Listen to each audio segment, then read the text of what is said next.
Thank you all. This regularly scheduled meeting of the Board of Architects and Engineering Examiners is taking place in room 1A of the Davy Crockett Tower, which is located at 500 James Robertson Parkway in Nashville, Tennessee. And notice of this meeting was placed on the board website on May the 23rd, 2016. If I have guests, please make sure you have signed in. I believe the sign-in sheet is probably located at the back of the room.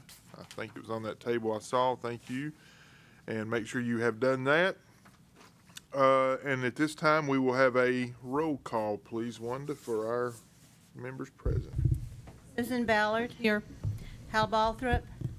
Robert Campbell. Present. Jerry Headley. Present. Philip Lim. Present. Bill Lockwood. Here. Susan Maynor. Here. Rick Thompson. Present. Frank Wagster. Here. Rick Versailles. Stephen King. Here. And Laura Reinbold. Here. You have a quorum. Ma'am. All right. Looks like we've got several new faces in the crowd, so I would like to go ahead and if everybody take just 14 seconds and introduce themselves, please. Good morning, I'm Kathy Milligan. Fantastic. Good morning, my name is Jared Zern, I'm the Director of Executive.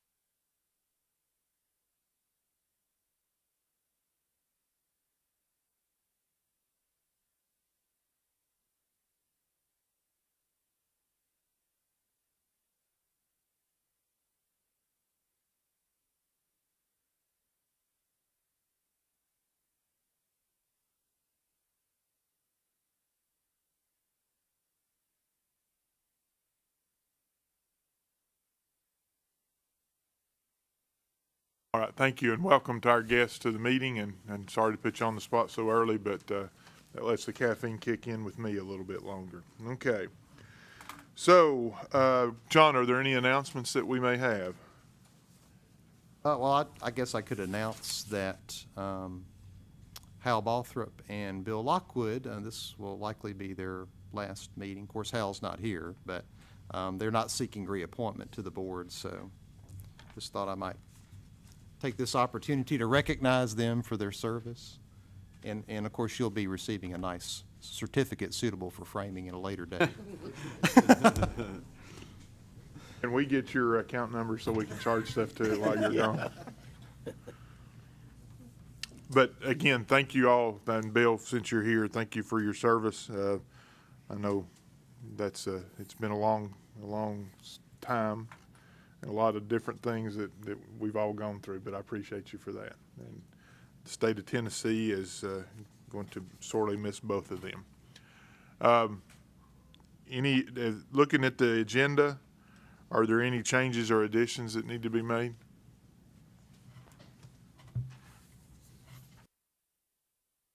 Okay, seeing none, we'll have the agenda stand as presented then.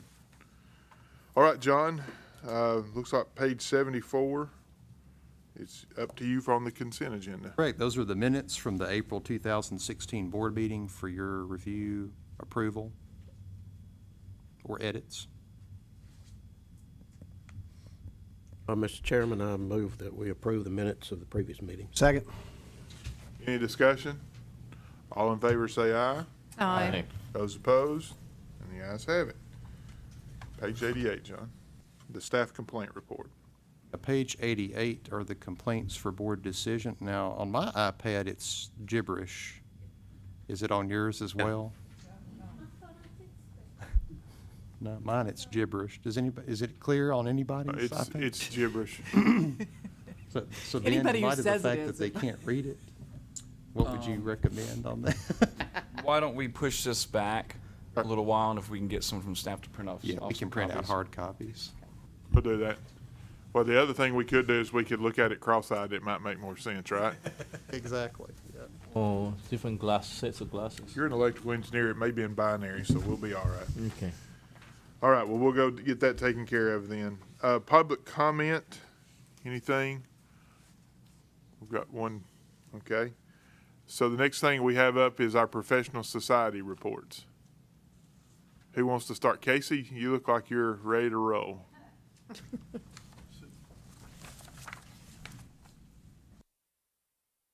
Good morning. Thanks for having us. Really, all I want to let you know is that we are, our All Engineers Conference this year will be TSPE, ACEC, ASCE, and the Tennessee Structural Association. They've joined us this year, and we were back in Nashville. We'll be at the Music City Center. It'll be September 14th to 16th. That 14th day, in addition to our board meetings that you all are more than welcome to attend, we're also going to host a graduation for our leadership PE class. We've just finished the second cohort of the newly revitalized leadership PE. It's been absolutely outstanding, and really just a great group. So we appreciate your support in that, and that'll September 14th to 16th. There are also some ACEC forums coming to town earlier that week that might be interesting for you all just to know about. We've got HR forums, IT forums, sort of all of the back end of what happens with engineering firms, and some risk management talks as well that will be earlier that week. And Ashley and I are, so ACEC and AIA are going across the state within the next month. They start tomorrow. With a state architect. We did get a new contract, a new state design contract passed through the Building Commission at last month's meeting, and we are making the rounds across the state to make sure that everyone, all of the designers sort of understand what the changes in that contract are, because it's been since 2007, and it's sort of time to go through it line by line. So if anyone would like information about that, those are free events and open to the public. So thank you. Right before you sit down, any questions? I do have one for you. And John as well. Do we have someone speaking at the annual meeting? Because I got a request from someone, I think, that's putting the agenda together to do something on QBS. I'm glad you asked that, because I was supposed to follow up with that and I had forgotten, so I appreciate that. We are trying to put together a QBS panel that will appeal to some of the younger engineers. It's going to be part of the management track, but we really are trying to focus some of those efforts on the young professionals, just because they tend to be the ones who see things first.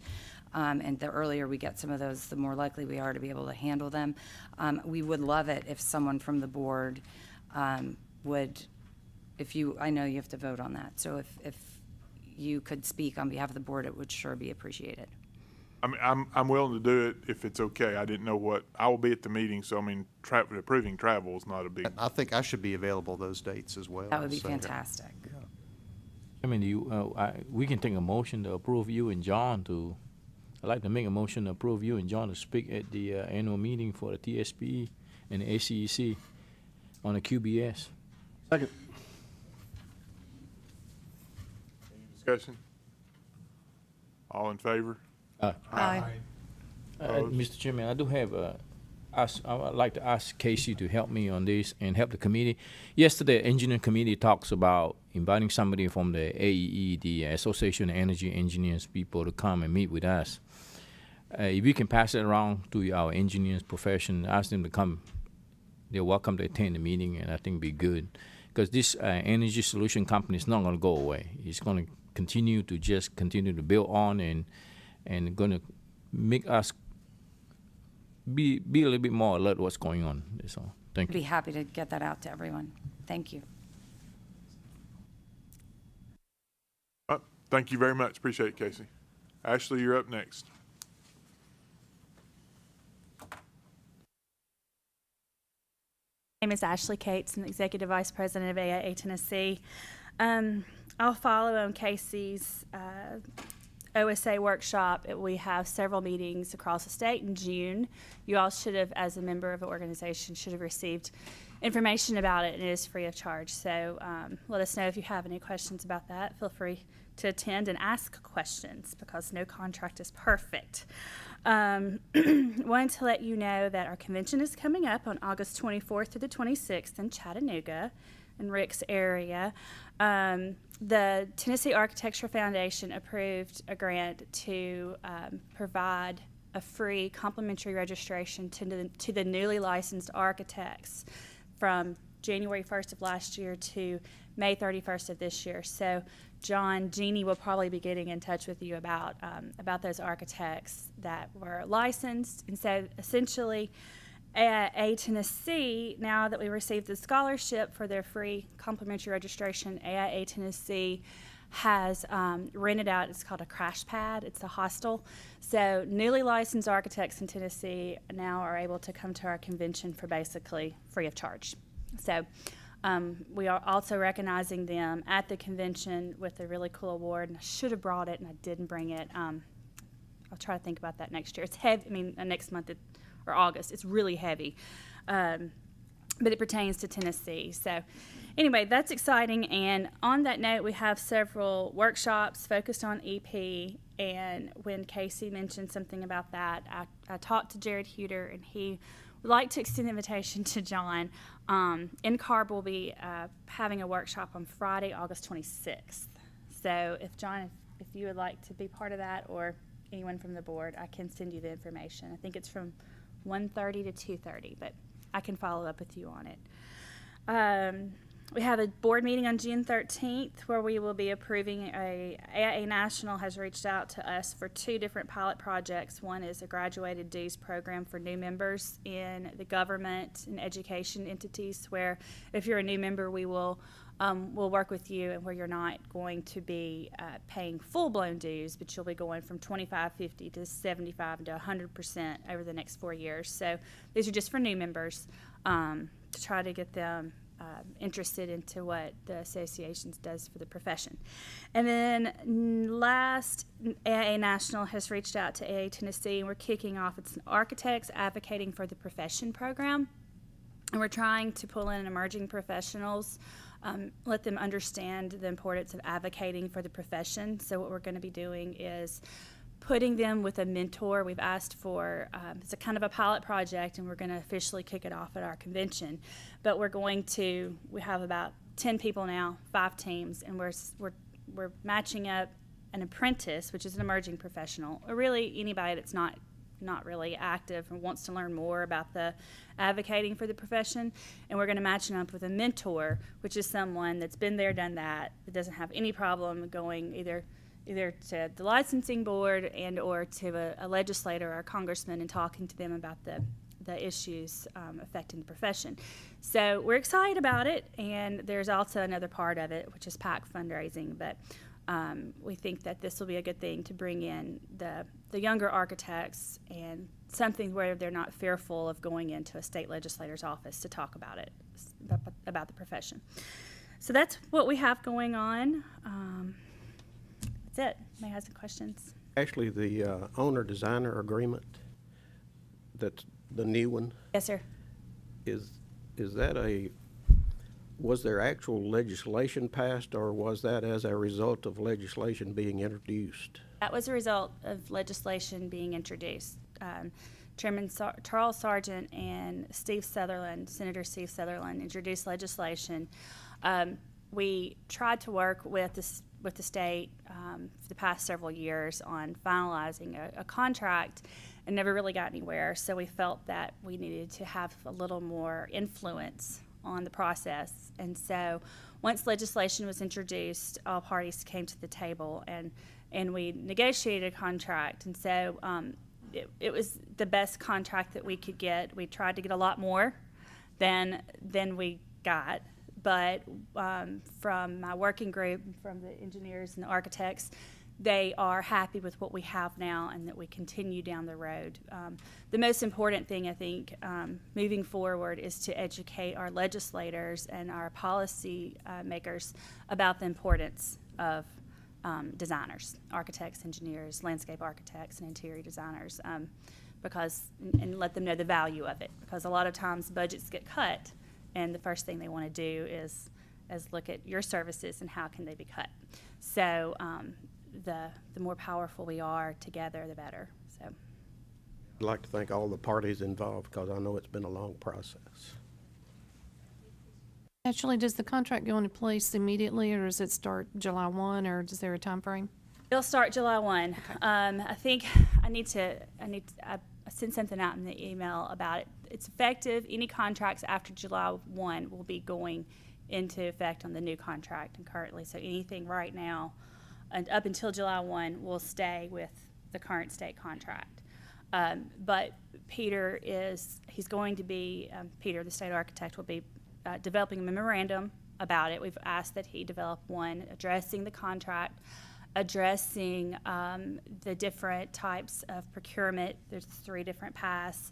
We ask that he send a memorandum out that we can distribute to our membership, as well as where the additional services are referenced in the state contract. So that will be something he's going to discuss at the workshops, and I would encourage that if you have absolutely any questions, to please ask them when we're there, when you're at the workshop. So I will get that information actually to Don and Nathan too, and they can send it out to their members as well if they want to attend. Be nice for us to be able to see it as a board as well, so. Okay, yeah, I can, I will email you the letter that we sent to the State Building Commission on May 4th endorsing the contract or the proposed contract, as well as there was supplemental material that we asked for them to include as well. So I will get that to John.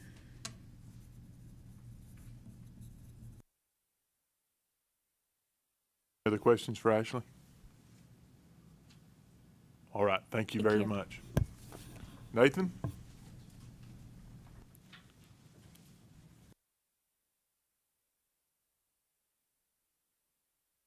Good morning, Mr. Chairman, members of the board. I'm Nathan Ridley again. I'm here on behalf of the Tennessee chapter of the American Society for Landscape Architects.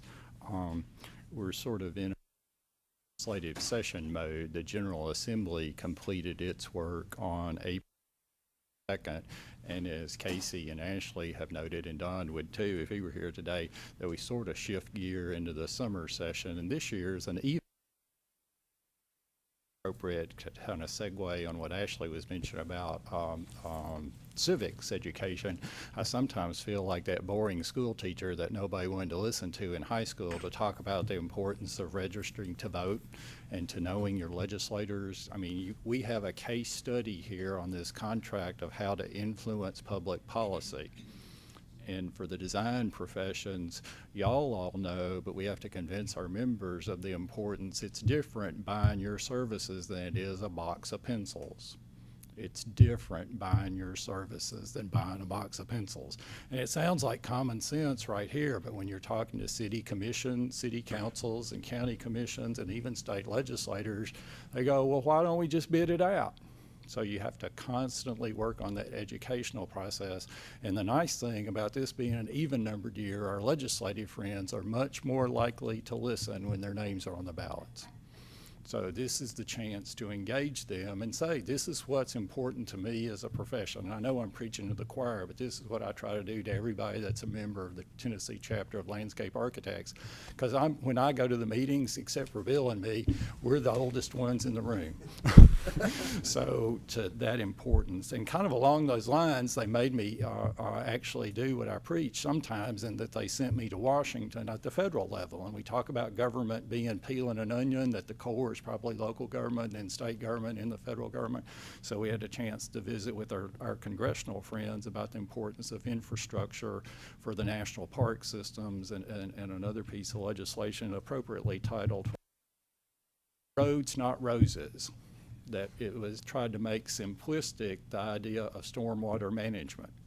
And they kind of used that little title to pick at it and say, well, we don't want highway money going to rose bushes. And I go, yeah, that's pretty easy to say that, but when you say that, you throw out a lot of other design services that'll make your infrastructure last a lot. Once again, or even at the federal level, you're typically talking to staffers rather than the elected officials, because Congress is a staff-driven organization. So telling them that, some of them were actually curious. So it was kind of an interesting experience sitting in a perspective there. Our state meeting, our conference is coming up. We scheduled better this year, John. We're not going to conflict with the state board meeting in October. It's going to be on September 29th and 30th in Memphis, Tennessee, and we're excited about that. I think that's all I have. Oh, we have to congratulate Bill. Bill is a former chairman of this board. Mr. Lockwood is his duties are about over, and we're working again through that civics process with the governor's office for the next appointee for this board, and we look forward to Happy to respond to your questions. Any questions for Nathan? Thank you. I don't have a question, but I would like to read a quote in regard to the bidding process you just referenced. This is an anonymous quote that one of my engineers sent me, and I like it. It said, "The bitterness of poor quality remains long after the sweetness of the low price is forgotten." Couldn't do it any better myself. Thank you, Rick. You can use that. Yes, I will. I'm going to write that one down. Thank you. Thank you. Thank you, Nathan. All right, let's back up to the complaint report, Okay, we can if do that's that now. okay. That's been handed out to everyone. This is the legible version, complaints for board decision. These are all complaints in which the respondent was disciplined in another jurisdiction. The discipline was less than a suspension or revocation. So in accordance with board policy, we issued a letter of caution and recommend closure. And of course, you vote on these as a group. Any questions for John? I move to approve. A second. Any other discussion? All in favor, say aye. Aye. Opposed? And they pass. All right. Our next item is our Assistant Commissioner, Brian McCormick, exam application process discussion. And Brian, I'll let you have the microphone and turn it loose to you. Thank you. Well, thank you all for having me this morning. Good to see everyone again. And I just have to follow Nathan. That's quite the challenge. So, but I did want to take a moment, since I was going to be down here. Mr. Lockwood, I know that he's leaving the board and has been a part of this board for a long time. I have had the privilege of being involved in the appointment process, both when I was with the governor and now I still help the governor's office as we talk to some of the candidates that are potentially being considered to replace. I don't know if replace is the right word, but I think it just should be stated that every single person I've spoken to in that industry, both of the candidates that are being considered for your speak very, very highly of you. It's very clear that you're well respected, and I know that that's obviously been represented by your industry, by peers, and I know by the governor as well. So just wanted to say we appreciate your service, and so thank you. So, yeah. Yeah. And y'all treat the new one kind of. Right? All right. So thank you all for letting me come speak with you this morning. I think I had an opportunity to speak to some of the folks yesterday in engineers, and wanted to kind of talk about a subject that we are looking at. So I'm going to try to start real high level and then kind of dive into where I'm headed. I guess we've been working over the last couple of years. We've implemented a new licensing system that's really taking us from what I would describe sort of out of the Stone Age into the kind of the current century in terms of technology.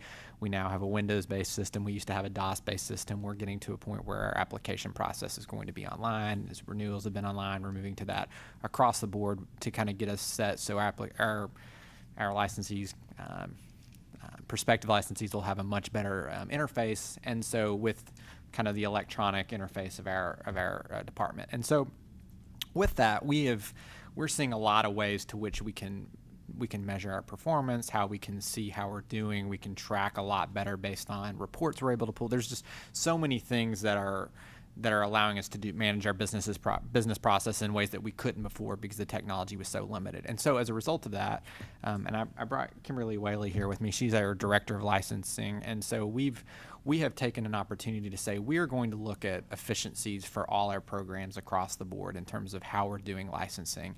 And so we're reviewing every single program that we have. And we have about 30 programs here that do professional licensing. And I can tell you there's variations in the process of kind of requirements, certain types of experience, education. There's all kinds of different specifics based on statutory or rule-based differences in the process, but really trying to find the best practices so that we're being, from an administrative side, which is kind of the most important piece that we can provide to y'all. We want to make sure it's at the top level for both you as a board and your licensees. And so we're in that process, and so we've been looking at a number of potential efficiencies that we're going to try to implement as we move forward. But one of the ones that's kind of come sort of the top that we've been discussing is how we're interfacing with testing agencies. And so over the last couple of years, our programs have we've seen kind of there's been a move by a lot of the testing vendors to, well, I guess by programs really to have an interest in allowing our licensees to apply more directly with the testing vendors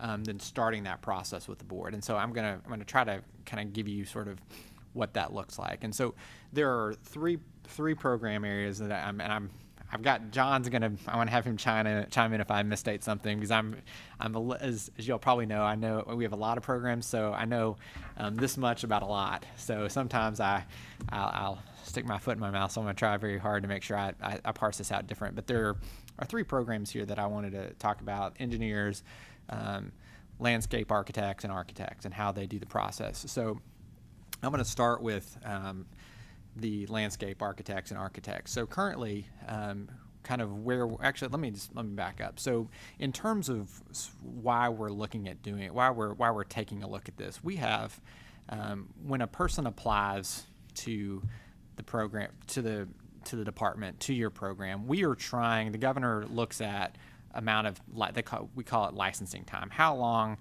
when they apply, how long does it take from when they start their initial application is received at the office? How long does it take for us to process that license for approval or denial? I mean, how long does that process take? And so it's an important metric that we have to report to the governor on a monthly basis. And so we are constantly trying to figure out how to shorten that time frame from an administrative standpoint. And the thing that we've probably seen that's created the greatest change for us in our programs is allowing folks to apply directly to the testing vendor instead of applying here to test first. So, and what we have here is there's a little bit of difference from my understanding of how it applies to engineers and how it applies to landscape architects and architects.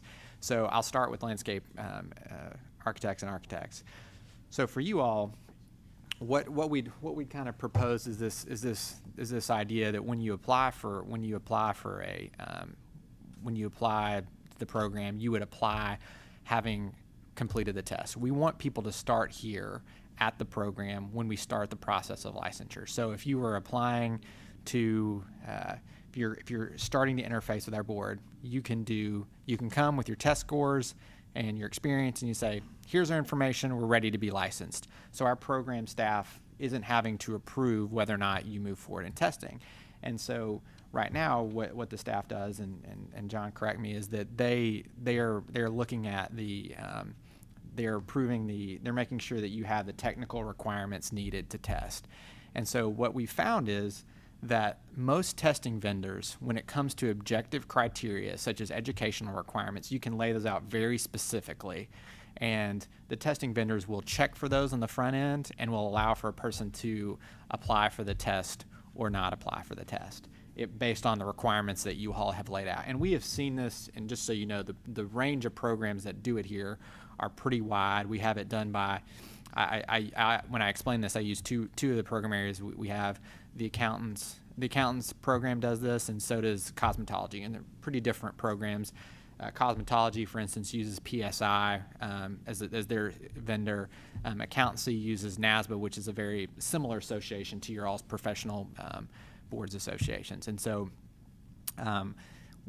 what it allows for is a person, once they meet those educational requirements, they can immediately apply for the test. They can take the test, pass the test, and once they pass the test, and then at that point, they either have their experience or don't have their experience, but once they have that and all the other requirements, they apply to the board. And so it creates a much more simplified process for the board staff. So there's not a back and forth on the part of the staff, and it really creates a very simple process for the applicant. So you apply directly to you can go straight to the testing company, once you've completed your requirements, the testing company will approve that, and then they'll come here with their completed application. So it really allows for people to very quickly, so they can take the test as they're getting their experience requirements. Well, as soon as they get those experience requirements completed, they can say, got my experience requirements, got my testing, here it is, and we can very efficiently get that process to you all for approval.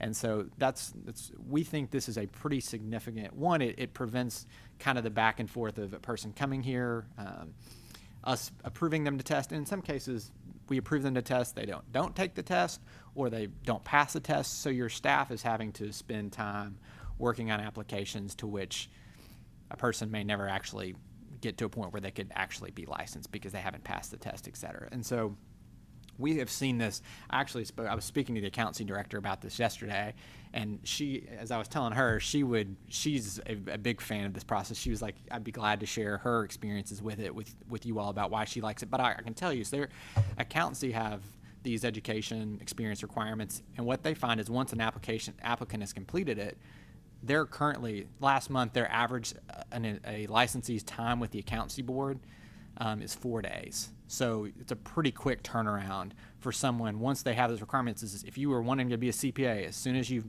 passed the test and you've got that experience requirement, if you submit it, you're going to get your license approved within 4 days. And for programs that's not the case, the time frame is much more long. I mean, it's as for John's programs, you all have the longest range of time, and it's a lot of it is connected to this is relates to testing, and we've seen this in other areas. I can tell you right now, every area we've been I had the same conversation with land surveyors as they share an association with engineers, kind of made the same pitch. The funeral programs are looking at the same thing. For funeral directors, they currently have to do, the board has to test, and it's purely objective check. The staff's just checking off boxes.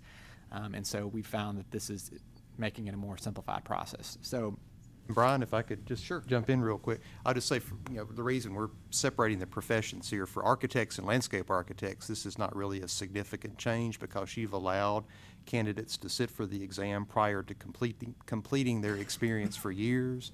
So all we do really is just check their education. That's pretty much it, which is something that NCARB and CLARB already do. They provide this service to member boards. For NCARB, it's referred to as direct registration. Is that correct? Correct. All right. I want to make sure you didn't change the name. Okay. So it's still direct registration. And that's many boards participate in that. So for those two professions, it's not a significant change. For engineers, as Brian will get into, it's a little more complicated than that. So. Yeah, I was glad to see we had some folks here who could potentially answer questions from the vendor side, but I think so that's just, and I'll kind of stop here and ask if anybody has any questions or kind of at this point I'll kind of jump into the engineers. And I think after I met with you all yesterday, I think John and I had a good conversation about kind of the details, and I think I understand a little bit more about sort of where we are in this question. And I have the same, I would like to do the exact same thing for engineers. But what we've talked about, and I was a little bit unaware of this, and I apologize, it's probably part of my like I said, some of my general knowledge, is that I understand that there's a question about, I've learned the term is decoupling in terms of engineers and experience, and how those two things separate, whether or not you can take the test without the experience requirement being approved on the front end. So I think that question's a little bit different. Obviously, from an efficiency standpoint, if you all choose to take the course of separating out the requirement for testing to just be from the educational side, I feel very confident, because that's what we want to hand over to the vendors to do for us or to allow the person to go directly to the testing vendor is purely related to objective criteria. We're not trying to impose upon. In fact, we very much want to be very careful not to take away the subjective elements, and I know there's a lot more subjectivity to considering experience than there are things like education requirements. We know if someone has a 4-year degree from a particular type of institution, those are very clear questions, and if there is, I know there are a couple instances where that's not as clear, those things would come back to you for consideration. But practically, we're trying to allow for a much more streamlined approach in the areas that are objective. So I guess the question probably for the engineers are really, how do you approach the idea? Do you allow folks to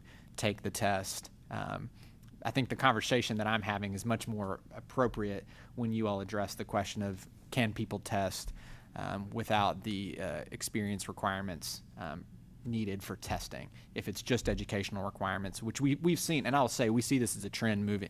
From other areas, we see this more as a trend. I know, like I said, I think accountancy's looking at this more and more. I mean, I think there's this idea that they want folks to be able to test and before they have the experience requirements, so that once they've completed the experience requirements, they're allowed to immediately enter the profession. I think that's the advantage that that what I'm sure that the architects have generally looked at. I mean, I'm sure that's probably the rationale to why they've made that adjustment. And so I think those are sort of my conversation with you all about testing would probably be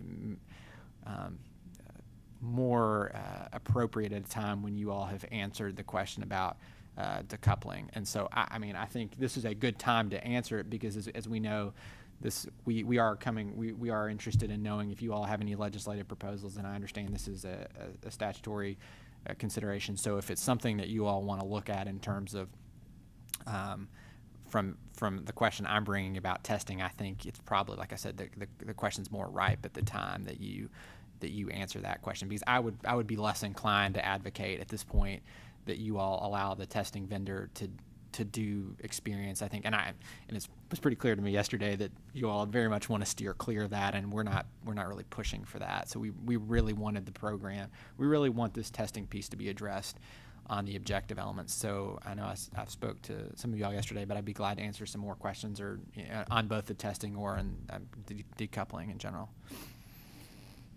Questions? I do have one or two. When are legislative proposals due, John? As soon as possible. Basically now. I think this would be a good time for you all to vet some of that. I mean, I think the process is going to start soon. As you all know, I'm sure you've had the process laid out to you. The way it works from an administration perspective is that you all have to submit requests to the department. The department submits those requests on behalf of the board to the governor's office, and then the governor's office will ultimately approve or deny whatever pieces of legislation that they want to take on behalf of the administration. I would say that process is probably going to happen soon. This would probably be, if you have any legislative requests, I would think today's meeting would probably be a good time to bring those up.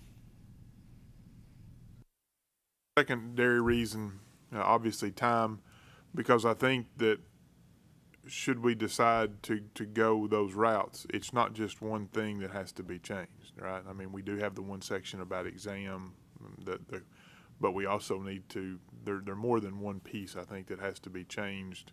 There's several laws that would need amending, right? Not just one. Right. So we would have to have some assurance, obviously, that the whole thing was going to be done at, one block instead of we're just going to take this and not that.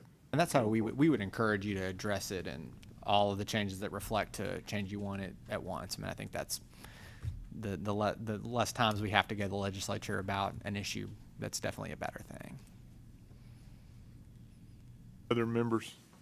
I had a question yesterday. I didn't know if y'all had a time to think about this, what the cost would be to applicants if this were, not just for the engineers, but for any applicants. Would there be an increased cost from the vendor side? It's a good question. It's one that I probably couldn't answer at this point without really negotiating with the vendors in this process. I think you would have to have that conversation in the contracting conversation about what they add and won't add. I mean, I think it's really probably a question of, I believe this is a trend. I mean, I've got the folks behind me that are probably going to be negotiating with us, but I will say that I think that it's a trend that's happening. And so I think boards and commissions who are interested in this being a requirement, I think you have a lot more leverage in those conversations, because it's becoming something I believe is going to be much more of the norm as we move forward. It is in most as we've been evaluating this, a lot of programs and a lot of industries are moving this direction. And I think the more programs, the more boards that do that, the more this is probably going to become a more normal practice. And so I can't speak to what they're going to try to charge the applicants. I think that's something we would want to be conscientious of as we negotiate for that process. But for the architects and landscape architects, I don't think there is any additional cost, because they already, I think, pay a fee to set up a record with them, so it's included in that existing cost. Engineers, though, this is a very new concept, so we don't really know at this point. So, John, I'd like to ask Kathy, how many do you know how many states actually do this now?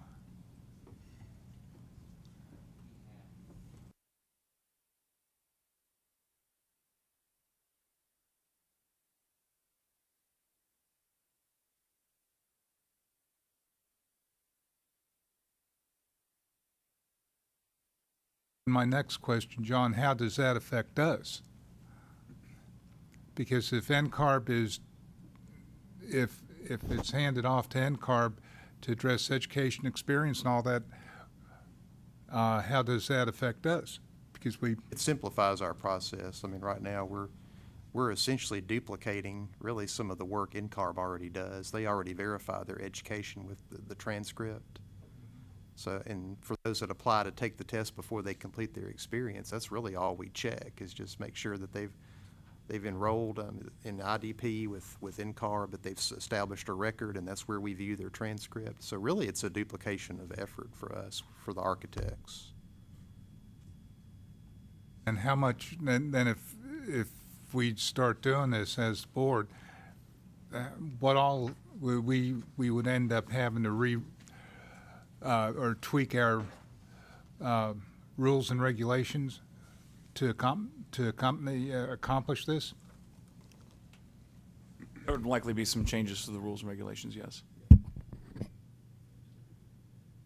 Or I don't think you were quite finished, I so just go had ahead. one more. That was a really good question, actually, Jerry. That was one of the thoughts I had too. But you spoke about the success you've had with other boards that have implemented this. For those boards, help me understand how much of their review process of preparedness for licensure is qualitative versus quantitative. Do any of them have the same kind of qualitative review process that, especially? I would say that there are, in terms of qualitative, it's probably accounts is probably the closest comparison, and they do have an experience requirement that they vet, and I believe they vet the experience requirement here, so they do review. They retain that they do, within their board. Within the board office, it is not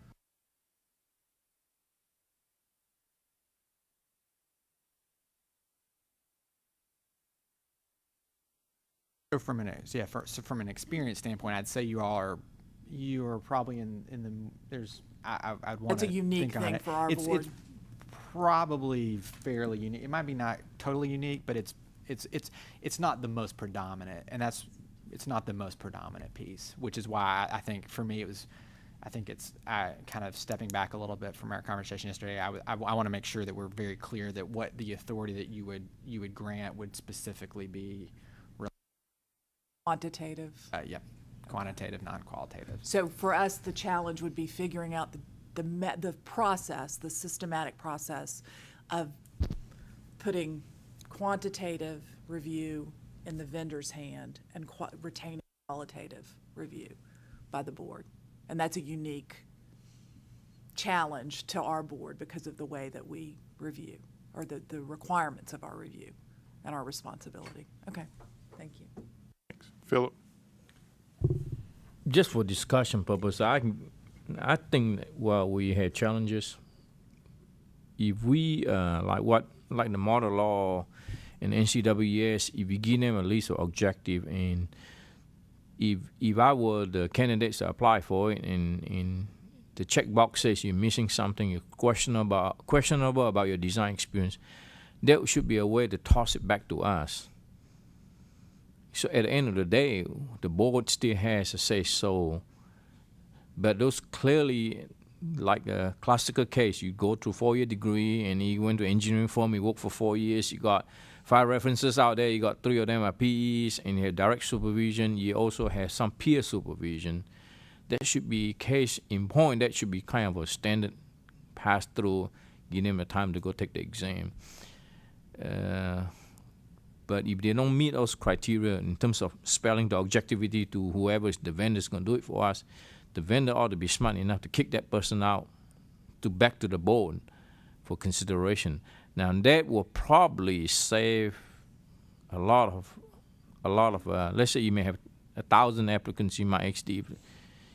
It should be few. I'm saying it should be very few, and going into it is the first 2 years going to be pretty tricky because we really need to kind of monitor the integrity of the process. So I think it can be done. In my mind, personally, it can be done. Just that you have to have a way to be able to kick it back to us as a board to still have the responsibility. what I think we do not want to get into, in my mind, is for somebody to go through all this education, engineering, take the test and pass it with flying colors, and come out here and we say, sorry, you gotta wait for 6 more months before we license you, because we found that along the way you actually have 6 more. You do not have 4 years of progressive engineering design experience. That I think can become pretty hairy. It's gonna take a whole lot more time to try to convince this person that I'm sorry that you didn't make it. So that's part is why I'm a little bit nervous about getting those backlashes. Thank you, Mr. Chairman. Brian, do you have a response? I was just going to comment that one of the things I think that's an advantage is one of the reasons why I suspect other industries like the idea of letting people test once they have the educational requirements are that it actually you're going to be able to get licensed quicker. I mean, I think it's because as soon as you have those educational requirements, you can submit to the board and you'll get it approved as soon as they can process it.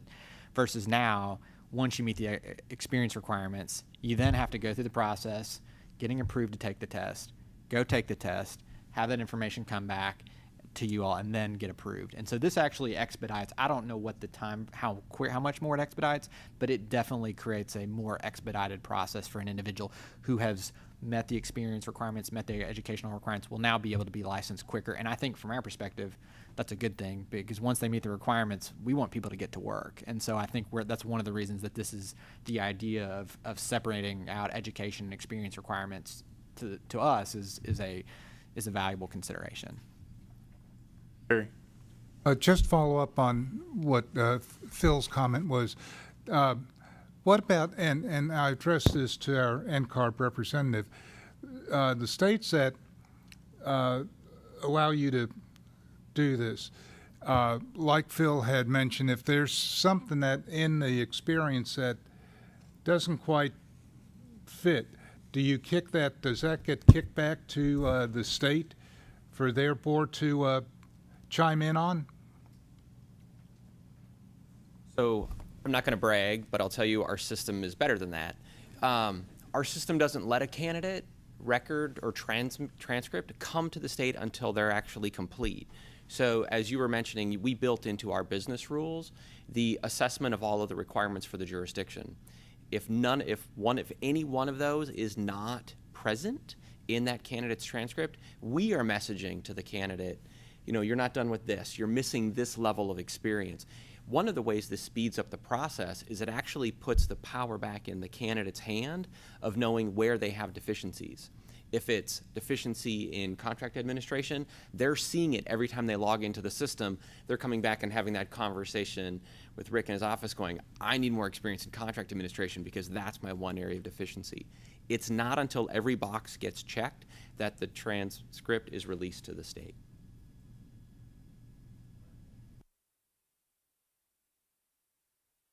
I'm most certainly not here to be the spokesperson for them.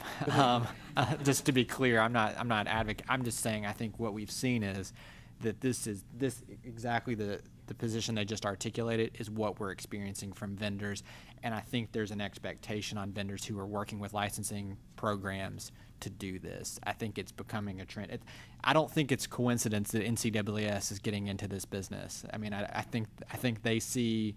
I think they probably see what's happening here. They know that PSI, other testing vendors are doing the same thing for other agencies, and I think to remain competitive to the needs of their areas, it's something that they recognize, and it's just a trend. So I think that's probably why you see NCAAS even jumping into this. And this was a similar conversation I had with I think Land Servers it does have some qualitative considerations too, and so they expressed some of the same type of concerns when we met with them, and I think I shared the same thing. Hey, I think we're really wanting to try to focus on the objective considerations for the process, but I think that's why the conversation is probably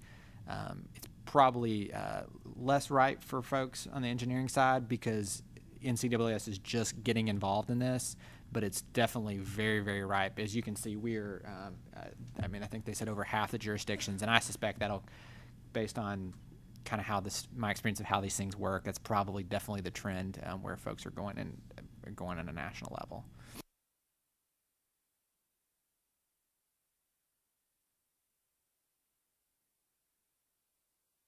Ron, I'm Susan Ballard. I'm the interior design representative to the board.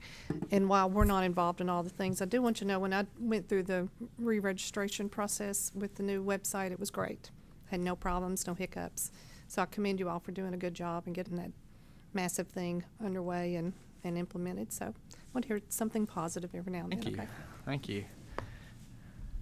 All right, I'll balance out with something semi-negative, but then just so you don't get too high here. Well, thank you. No problem. Thank you, Mr. Chairman. I agree with you is that I think that what we're looking at, and I'll try to summarize, and I'll from just discussions, I think there are certain things that we can, for lack of a better term, farm out to NCWS from the engineering side. I believe, though, that whatever we decide, whether take the test early, don't take the test early, I don't have any. We still need to keep that thing about experience under our jurisdiction. I mean, we have a three-legged stool of exam, experience, and education. I understand the exam and education parts are pretty much checkbox type things, right?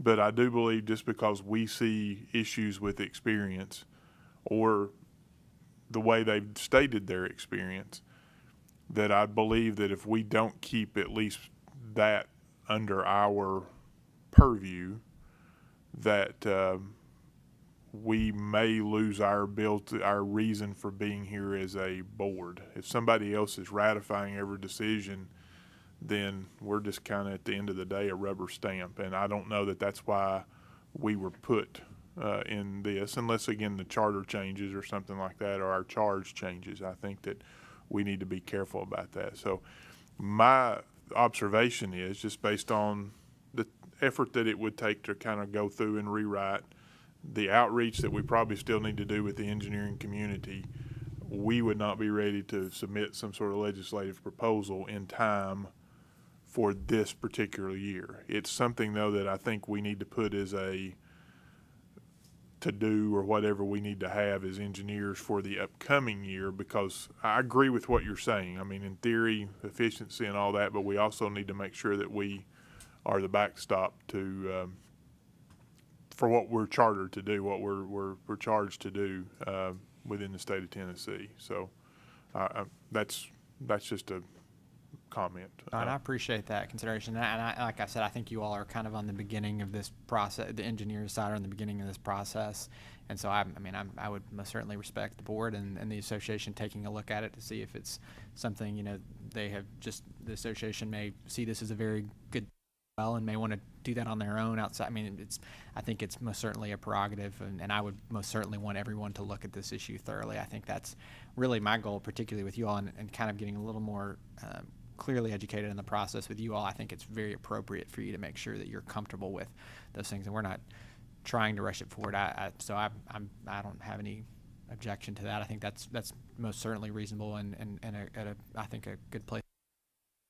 On the other hand, I would encourage the architects, landscape architects, to really consider this as a more. I think you're all much further along in this process, and I think it could be one. I think the positive side of this could be, and you'll have I think you're from our area, you're one of the more unique areas that you have a number of professions in one board, and so one of the things I think could be valuable is, if they go through this process, it could be helpful to the engineers to see how the process is working, as you have two other professions who are both the industry as the board industry as a whole is more advanced in the process, and opportunity for you all to even see how it works for the other professions attached to the board. So I would encourage you all to think about, and you can do that without me here, but I encourage you to think about moving forward from a landscape architect side to really maybe start moving the ball forward. I think that this could be a good time for you all to do that. So anyways.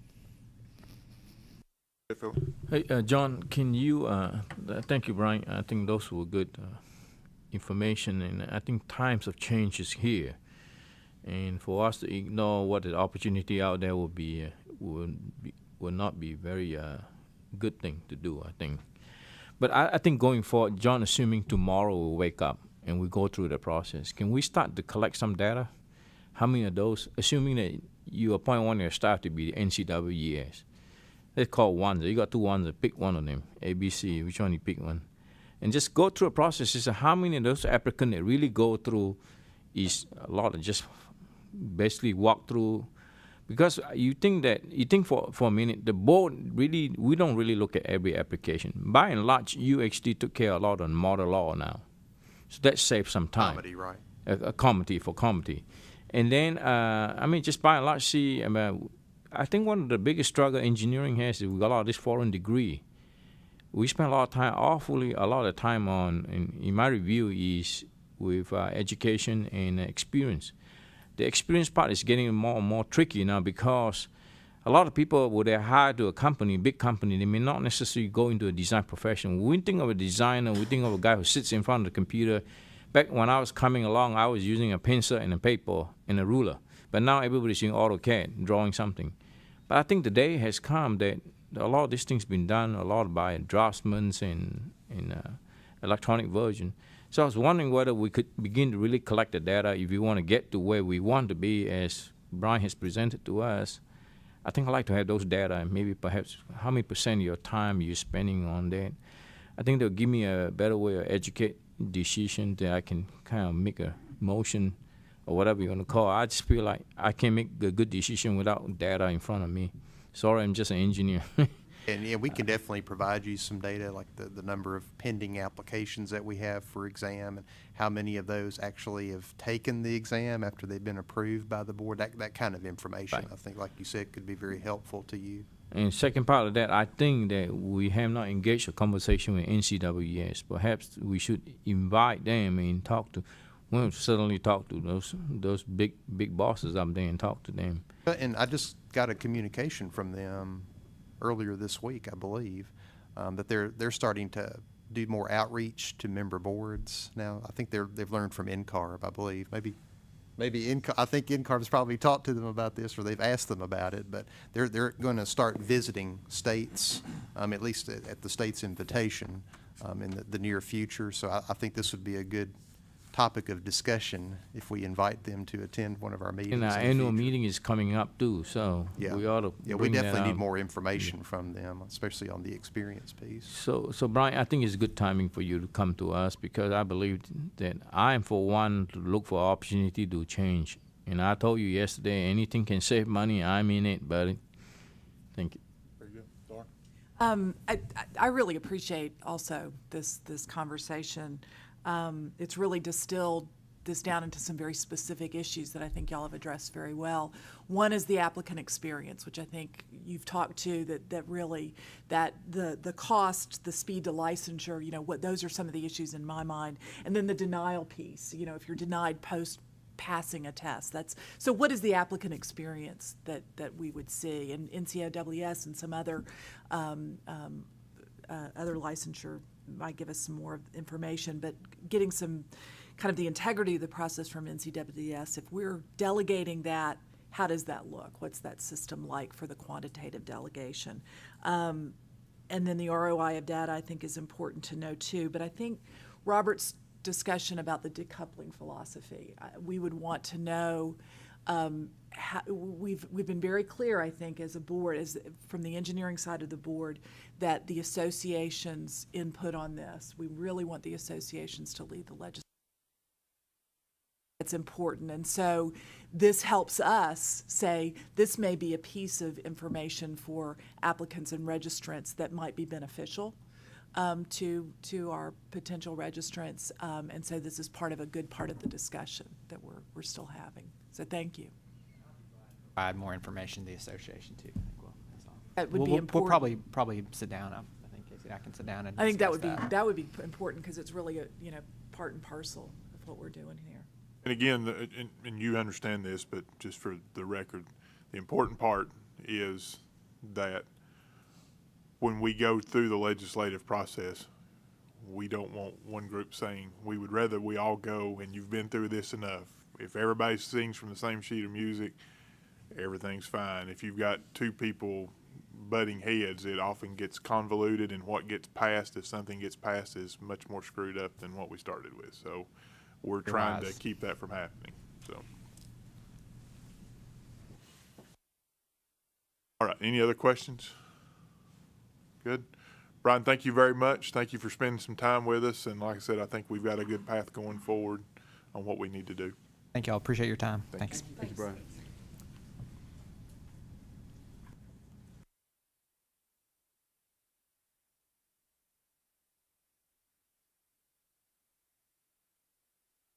Legal case report, and Sir, then good maybe we morning. can take a break after that if, I don't know.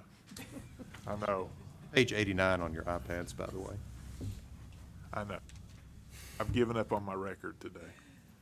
There's only 3 cases on today's legal report. One of them is a representation, which is the last. I'll start with the first one. Mr. Chairman, would you like me to read through it? Please, just so we can. On or about January 15th, 2016, the complainant, a building code official, sent in materials the complainant had been reviewing based upon a submission to the code office from the respondent. The complainant is alleging that the respondent improperly signed and sealed a statement as to structural integrity for a project in Clarksville, Tennessee. Also, the complainant is alleging that the plans do not comport with many code requirements, that the submitted wind speed was lower than the minimum required for that city, the building is not properly classified, the lack of required information for the existing footings and slab, and other issues with the designation and purported use of the structure. Staff opened a complaint based upon these materials for possible practice outside the areas of competence. The submitted materials were sent to both Mr. Bursey and Mr. Waxer for review. Mr. Bursey's review uncovered the following. The respondent does not appear to be practicing outside respondent's area of competence and is not holding out to be a structural engineer. Mr. Bursey believes the structure is exempt from requiring a registered professional designer because it is less than 5,000 square feet and it meets the other statutory requirements from TCA 62-102C. He believes that this case seems to be a disagreement in code interpretation, or in the alternative, the respondent is not taking into account the necessary building regulations. Mr. Waxer's review uncovered the following, and this is a summary. The respondent provided a disclaimer statement in the submissions that the respondent is only providing the information that is available from the manufacturer on the specifics of the structural design. Therefore, Mr. Waxer does not believe that the respondent, by stamping the submission letter, either designed the structure or is insinuating the respondent had designed the structure. That this primarily seems to be a code interpretation issue. The main issue between the respondent and the code official is the building type designation itself, and then the requirements that either stem or abate depending upon the building type designation. Respondent has a history of disciplinary action, a 2012 and a 2014 complaint for practice outside the areas of competence, resulting in a formal hearing where respondent was ordered to pay $5,000 in civil penalties, $6,000 in costs, and pass the law and rules exam.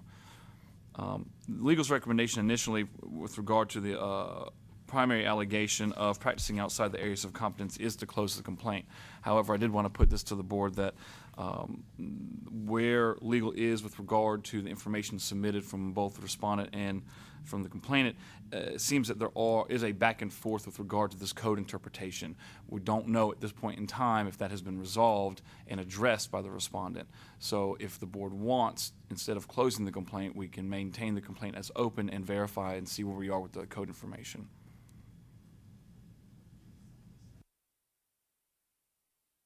I like council's recommendation to keep this case open until the code issue has been resolved. So I move that we keep this case open until the code is resolved, and then council can bring it back to us for his recommendation. That's my Second. motion.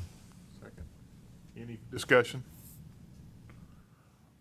All those in favor of keeping it open until resolution of the code issue? We'll at least get more information, absolutely. Okay. Say aye. Aye. Those opposed? Ayes have it. Thank you. Okay, the second case involves an engineer. On or about December 1st, 2015, respondent submitted the bulk of materials for application to become a registered professional engineer. Respondent was notified of a few pieces of information missing from the application and was asked to supplement the application. On February 16th, 2016, respondent was informed the application was now complete and the board staff would have an answer within 3 or 4 weeks. On March 10th, 2016, respondent again inquired as to the status of the application. Then in a later email on the same day, respondent, while thanking staff for attention, stated the following: I need to seal the project that I am working on in Tennessee. Then again, in another email from the same day, respondent stated the following: I will have to order stamp after approval, and I have to sign and seal the project I am working on at present. Important to note is that the respondent is licensed in 5 other states, and the respondent's office is located in New Jersey. Board staff then opened a complaint against the respondent alleging unlicensed practice of engineering in this state. Respondent timely responded to the notice of complaint. In that response, the respondent asserted that respondent was assigned to a project for a site located in the state of Tennessee from respondent's employer, and that respondent was put under the charge of a supervising discipline engineer for the project who was responsible for all of the respondent's work and reviews, approves, signs, and seals the engineering that the respondent develops and prepares. The Tennessee project was potentially expanding in scope and expecting to add engineers.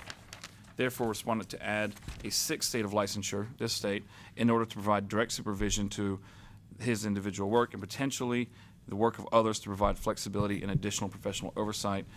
Legal's recommendation is to close this, this complaint. Comments, questions? Question, I know that it's probably based on technicality and or between two employee email. I wonder whether the registrant or the potential registrant has, first of all, is this person registered now in Tennessee? Is currently, yes. Oh, he's currently registered. Does he understand our law and rule at all? It sounds like he's just, so I was wondering, and I agree with Councilor that we might close the complaint, but I wonder whether we might ask him to say, hey, read the law and rules, maybe take the test for me, okay? It's kind of, this part of the way to educate him. Or we could say maybe a letter of cautions in the future. I'm just throwing out some ideas here. Legal's interpretation of the respondent's response is that this person just was licensed this week, and he applied early December, and he's licensed in five other jurisdictions. It seems like this respondent knows full well that he cannot seal and sign things here or in other states that he's not licensed. I mean, from the way he wrote in the letter, and he's working under a supervising individual who I did confirm is actively licensed in this state. That I think it was just I don't think that what this respondent wrote in that email was intended as a revealing that this person is sealing things in this state without a license. I think he's looking at his particular profession and seeing an opportunity to become licensed here to take on more responsibility and more projects. Thank you for the clarification. I don't have any further questions. Any other comments? Do we have a motion? I'll make a motion that we close the complaint based upon legal counsel's recommendation. Second. Any questions, discussion? All those in favor say aye. Aye. Those opposed? And before you go to the next one, I will point out to Mr. Lim, I just applied for registration in Virginia, and they require you to take their laws and rules exam Have you been moonlighting in prior to as part of the application process. Suggesting when I retire, you move to Virginia and serve on that I'm board? just telling you, prior to their reviewing it, I had to take the laws. I assume I passed. I don't know, but we'll find out. Okay, I'm sorry. Go ahead. That's fine. This is the third and last case. This is the presentation. I could not tell you exactly when this was originally presented. It had been moved to litigation. That particular litigator has negotiated with this particular respondent. I'll read you through, I guess, all of it. How about that? This complaint stems from a prior, this is the original legal report which the board made its decision about. This complaint stems from a prior complaint number 2013-01299, where respondent's license was revoked in Missouri and suspended in Oklahoma. That prior complaint resulted in a 2-year probation. Respondent is still on this 2-year probation. Since that case was settled, the Missouri revocation was vacated by a court, and the Missouri board instead initiated a 5-year probation. About a year later, respondent's Missouri license was revoked again because of a probation violation triggering this complaint. The probation violation was for a failure to submit all projects worked on. Respondent testified in the hearing that respondent misunderstood the order. Respondent thought the respondent was only supposed to submit completed projects, not all projects worked on. The initial recommendation was to roll this complaint into the settlement and probation agreed to in the last consent order for complaint number 2013-01299 as part of the reason for the probation order, i.e. the revocation in Missouri, just occurred, and it all stemmed from the same actions of the 2013-01299 complaint. The new report from the litigators is as follows. Respondent submitted proof in the form of an order from Kansas that showed respondent has taken measures to set up a system of checks and balances within respondent's company to ensure better compliance with the law. Additionally, respondent represents that respondent is attending ethics courses. Respondent has also limited the respondent's practice to small metal buildings, reducing the overall scope of past works. The new recommendation proposed is to suspend respondent's Tennessee registration for 2 years, assess a $700 civil penalty composed of a $500 civil penalty and the $200 filing fee incurred from filing formal charges, and continue to require respondent's compliance with respondent's previous consent order for probation prior to allowing respondent's registration to be returned to good standing. Respondent has agreed to accept these terms if the board approves. Questions from the board?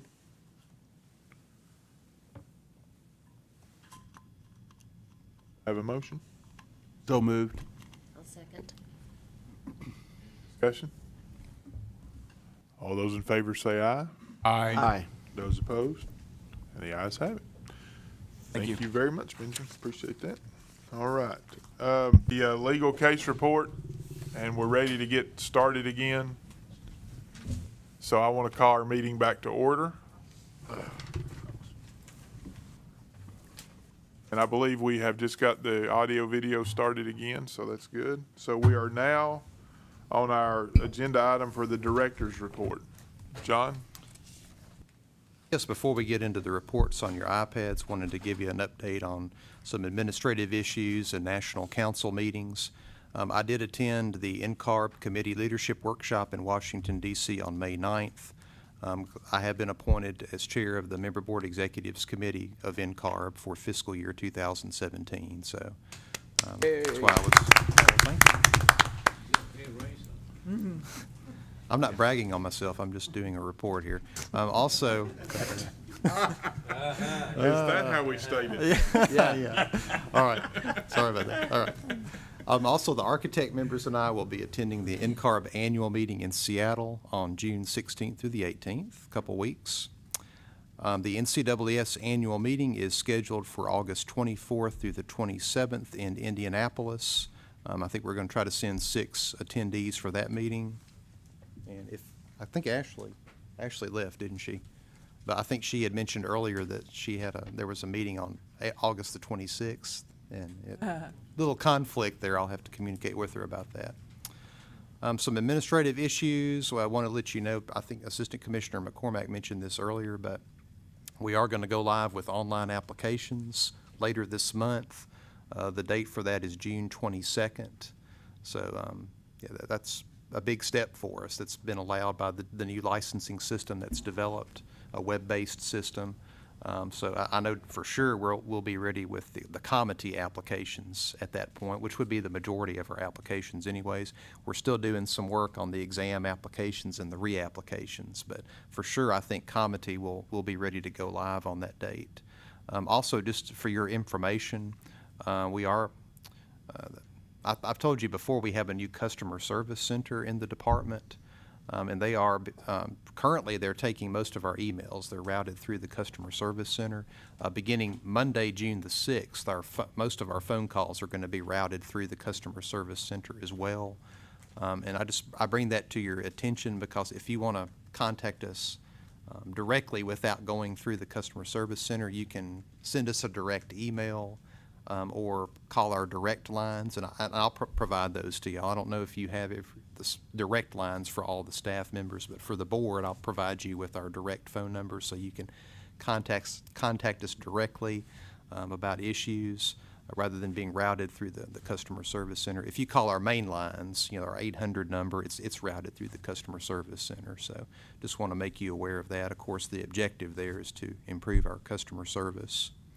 And also the next board newsletter, which I've been holding for a while. I do have a good article from Susan on social media, and I'm going to complete that after our proposed rules have been filed with the Secretary of State. So that's when we'll be sending that out, which will hopefully have a rules update a little later on. Also, legislative update is on page 92 on your iPads. So unless y'all have any questions about the administrative stuff, I'll move on to this. Page 92, the first bill listed there, Senate Bill 0556, House Bill 0678, that was the privilege tax bill. As it was introduced, it would have phased out the privilege tax over a period of 5 years. This bill did pass, but it was passed with an amendment that directed the Tennessee Advisory Commission on Intergovernmental Relations to study and make recommendations relative to the tax by January 1st of next year. And of course, that has in view the potential elimination of the tax. That's certainly something that they're going to consider in doing that study. So I'm sure that's welcome. Also, Senate Bill 1503, House Bill 1615, that's our sunset bill. It extended us to June 30th, 2020, and it also established the minimum attendance requirement for board members, which Ben has some more information in relation to that from our last meeting. At the last meeting, the board asked me to verify who the attendance hall monitor was going to be, whether it was me or someone else. It states that the chair of the board shall promptly notify or cause to be notified the appointing authority of any member who fails to satisfy the attendance requirement as prescribed in subdivision B2A. So in essence, Mr. Campbell, Ms. Ballard is the hall monitor via, I would imagine, Director Cothran and myself. Yeah. Question on that, if, say like with Rick, he had a couple medical issues, so he couldn't attend, but on one he attended by teleconference.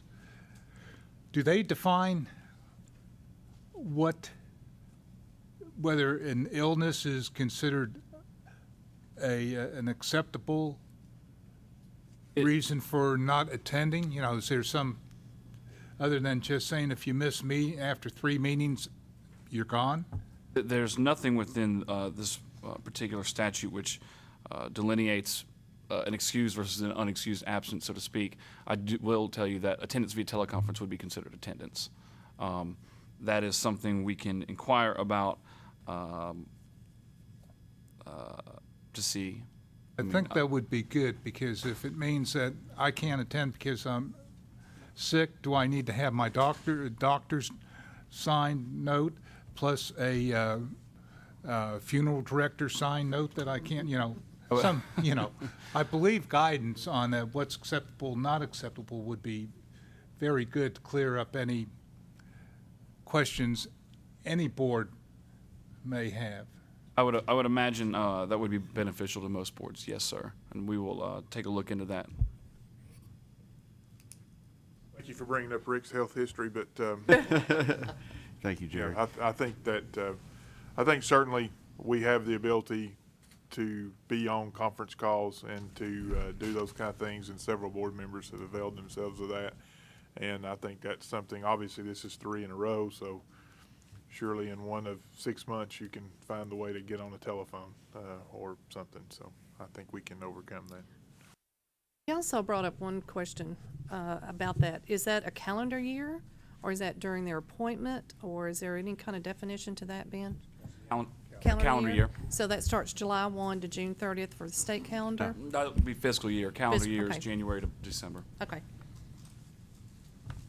So I've already got a list from January on, so I'll pass that on to you if everybody's missed. Other questions on that bill? The next comment, Susan, I'm good this year so Okay, far, thank just you. so you'll know. Thank you. Thanks, Ben. Y'all are really concerned about this I attendance. know. It's never been a We don't problem want- for us We in the don't want past. but- any board members to be removed, because Right. people don't miss, previously here.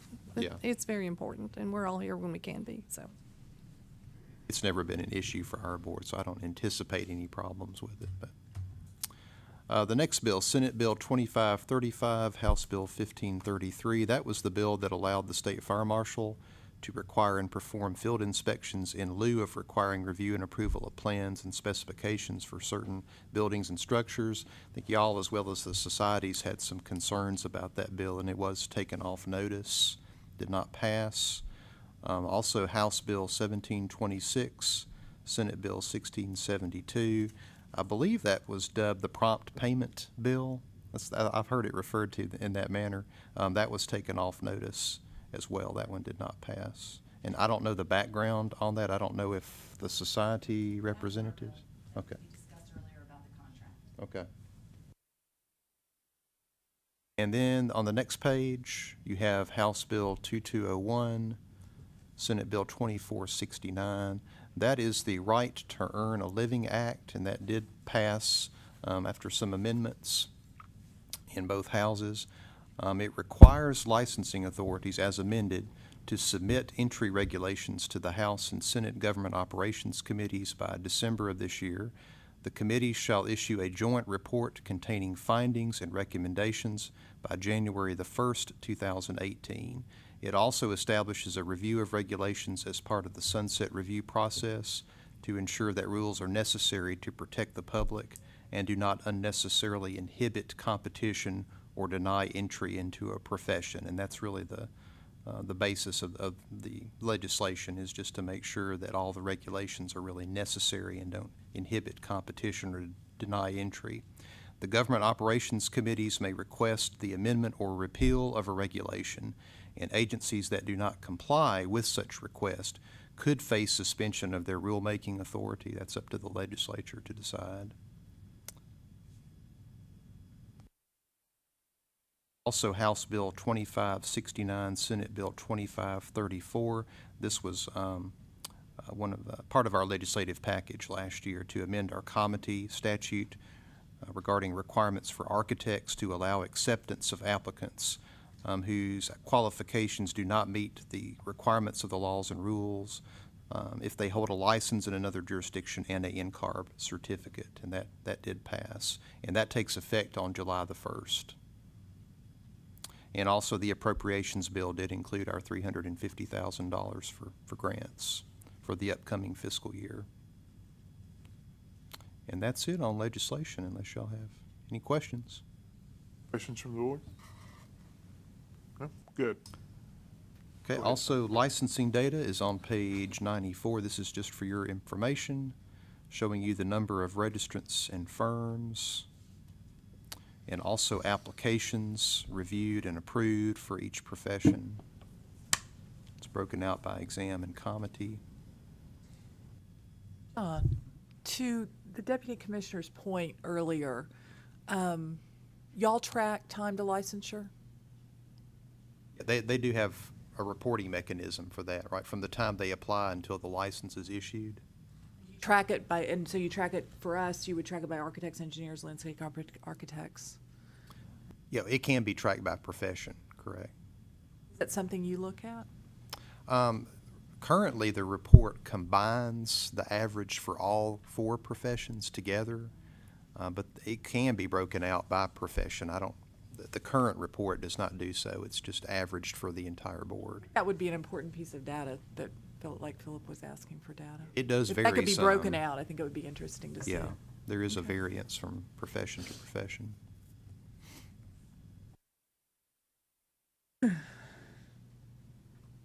Questions on that?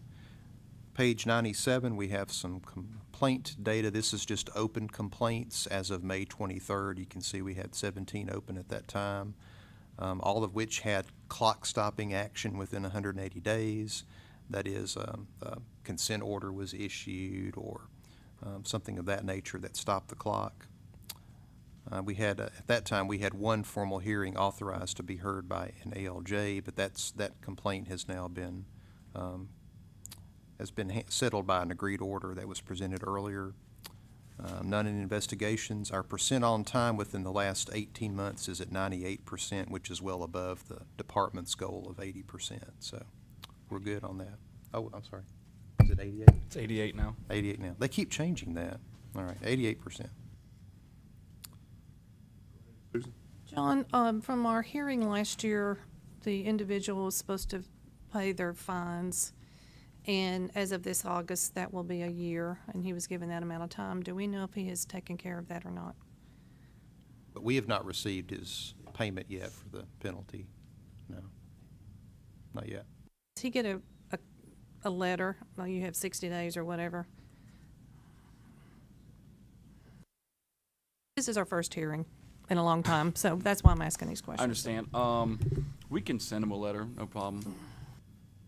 I think that would be good. because he was able to wiggle out of a few things because of some email correspondence, so I don't want him to wiggle anymore, so to speak, so.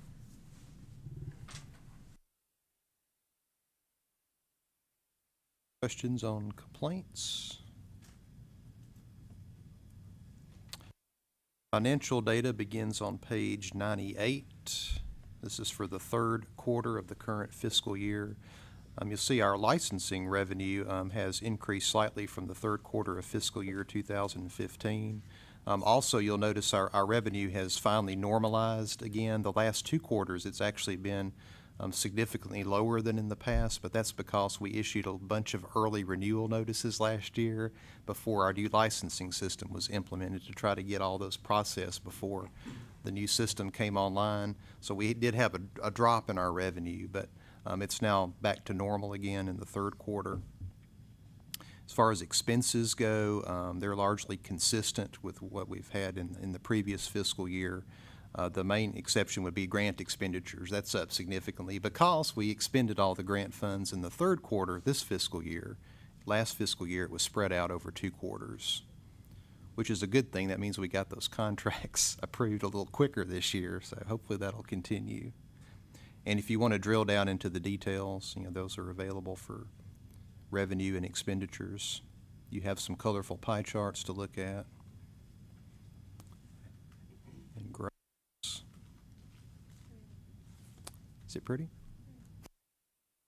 And that's all I have for the director's report. Questions of John? All right, thank you, John. Very good. The next item we have is the engineer committee report, and I will give that, and hopefully it'll be fairly brief.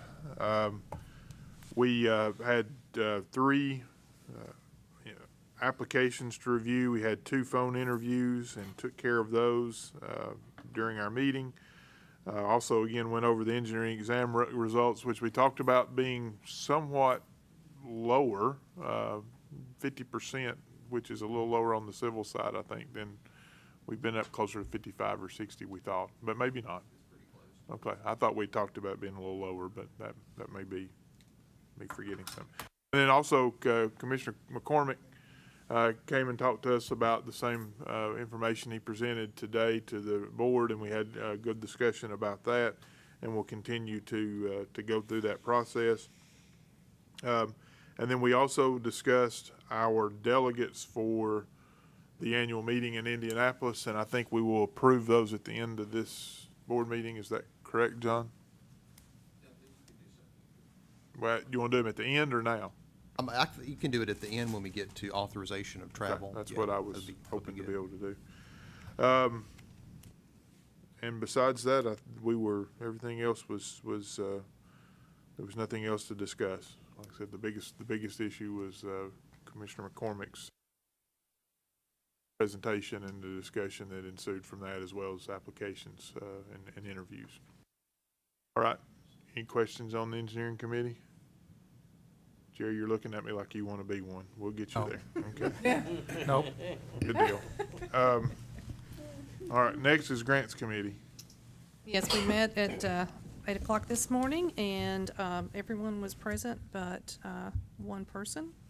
And so we went over the fact we need to pull grant applications and compile our own for this special project. And so at this point, we have $40,000 we can use.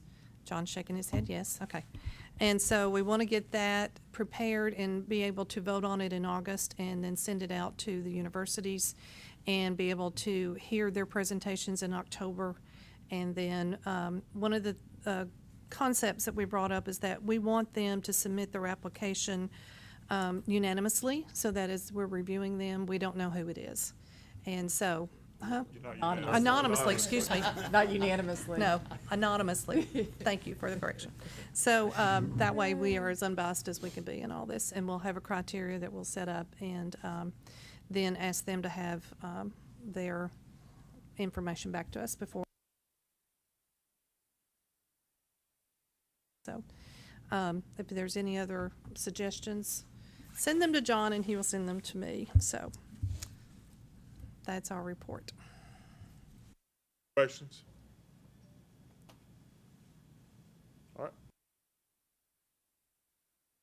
Architect Committee report. Yes, we had our architecture meeting this morning.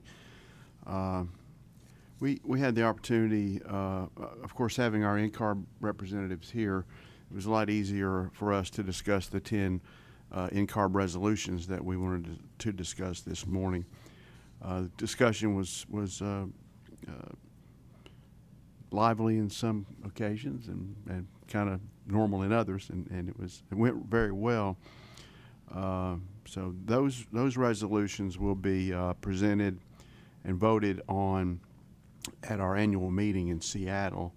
And I think John mentioned that the meeting is from the 16th through the 18th. Somehow I got my schedule mixed up. I'm going out on the 9th.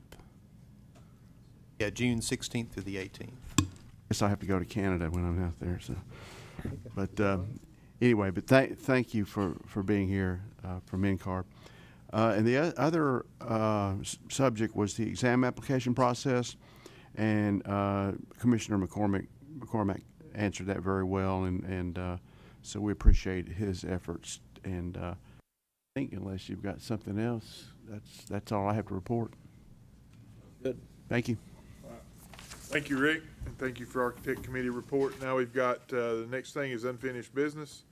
And John, you've got action items, please, sir. Yes, page 108 on your iPads, action items from the last meeting. Under my name, I did contact the Japan PEFE Examiners Council regarding establishing a licensing memorandum of understanding with them, and they are interested and are going to follow up with us on that. A representative of JPEC will be in attendance at the NCWS annual meeting in Indianapolis, and we'll probably have a discussion with them at that time. Also, I contacted the Georgia board and followed up with the Middle Tennessee chapter of the Association of Energy Engineers at the request of the Engineer Committee to discuss the certifications that they offer. Of course, the Grants Committee is working on their criteria for the additional grant funds. And I do have some topics for discussion at the October meeting listed here, discussion of alternative procurement delivery methods, including public-private partnerships. And for the Engineer Committee, discuss the elimination of the FE exam waiver from the law. That was suggested at the last meeting, that needs to be considered, if that should be eliminated. Right now, if you have 12 or more years experience, we waive the FE. Many states do not have a waiver of that nature. And also discuss continuing education uniformity, namely reporting hours on a calendar year cycle for engineers instead of a renewal cycle as we currently do. And then there's a couple of items under legal counsel. My memory serves me correctly, those are still pending. Still waiting to hear back from administration and legal management with regard to both of those items. Yeah, that's it. That's all I have. Right. Any questions? I have one, but we are going to have, you've got on here the discussion of alternate procurement delivery methods, which I think I may have asked for, which is great. Do we have someone coming to talk to us about those different delivery methods? At present, we do not. I was going to ask y'all for when we get to the October agenda, and this is a good time to do it, certainly, discuss how we want to approach that, who we might want to invite to discuss that issue. I don't know, just off the top of my head, it would seem like it would be somebody that would be in a purchasing role, but that may not be right. It may be somebody from a contractor organization that is familiar with all those different methods. Let me connect the dots, Robert. What are we trying to accomplish for the board's purposes? Well, we have a QBS, which the different delivery methods, since they're not contracting directly with the architect or engineer, they're contracting with a contractor or a management firm or et cetera, et cetera.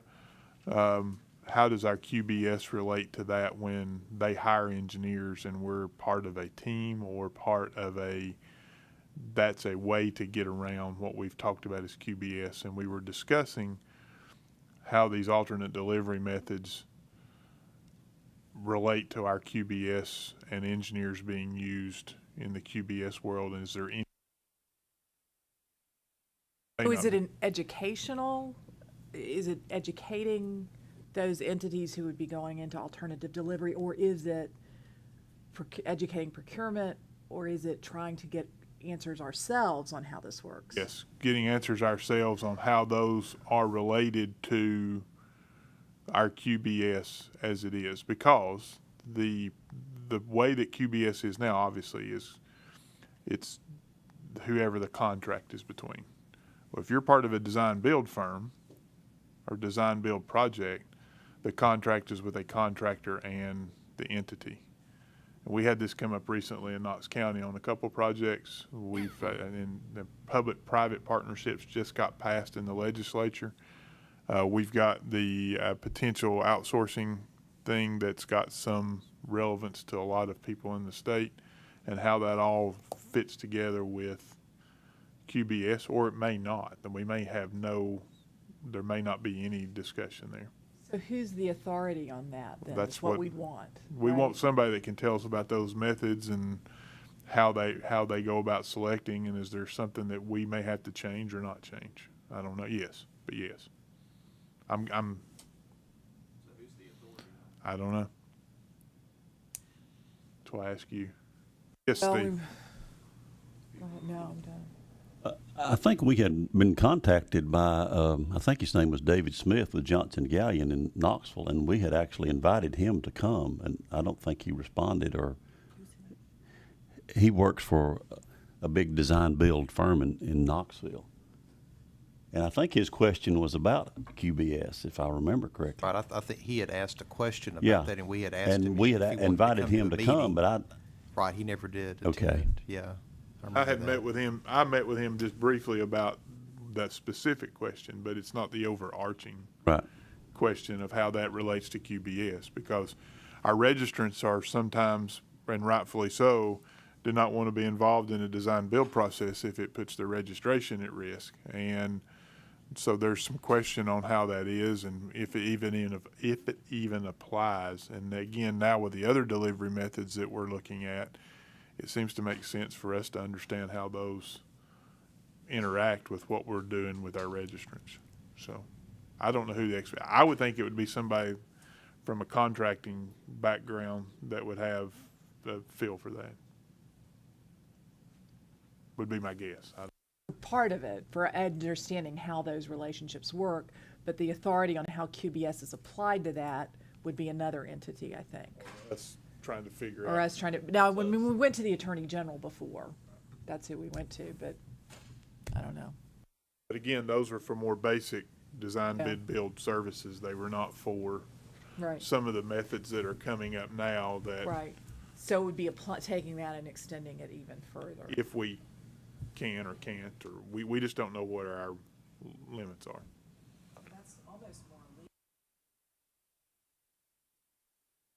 Some is, some Something are. for Benjamin maybe to ponder. Trust me, we've been pondering QBS. Yeah. It's complicated. No, I mean, not to ponder QBS, but to ponder who would be the best to talk on that. If we have a specific enough question that's also not so hyper-specific as to a particular set of, we want it general enough but specific enough. Does that make any sense? Yeah. To go to the AG's office for stuff like that. We've been discussing it a fair amount upstairs. So maybe it's enough for us to be educated on the types of that, and then Benjamin would be there.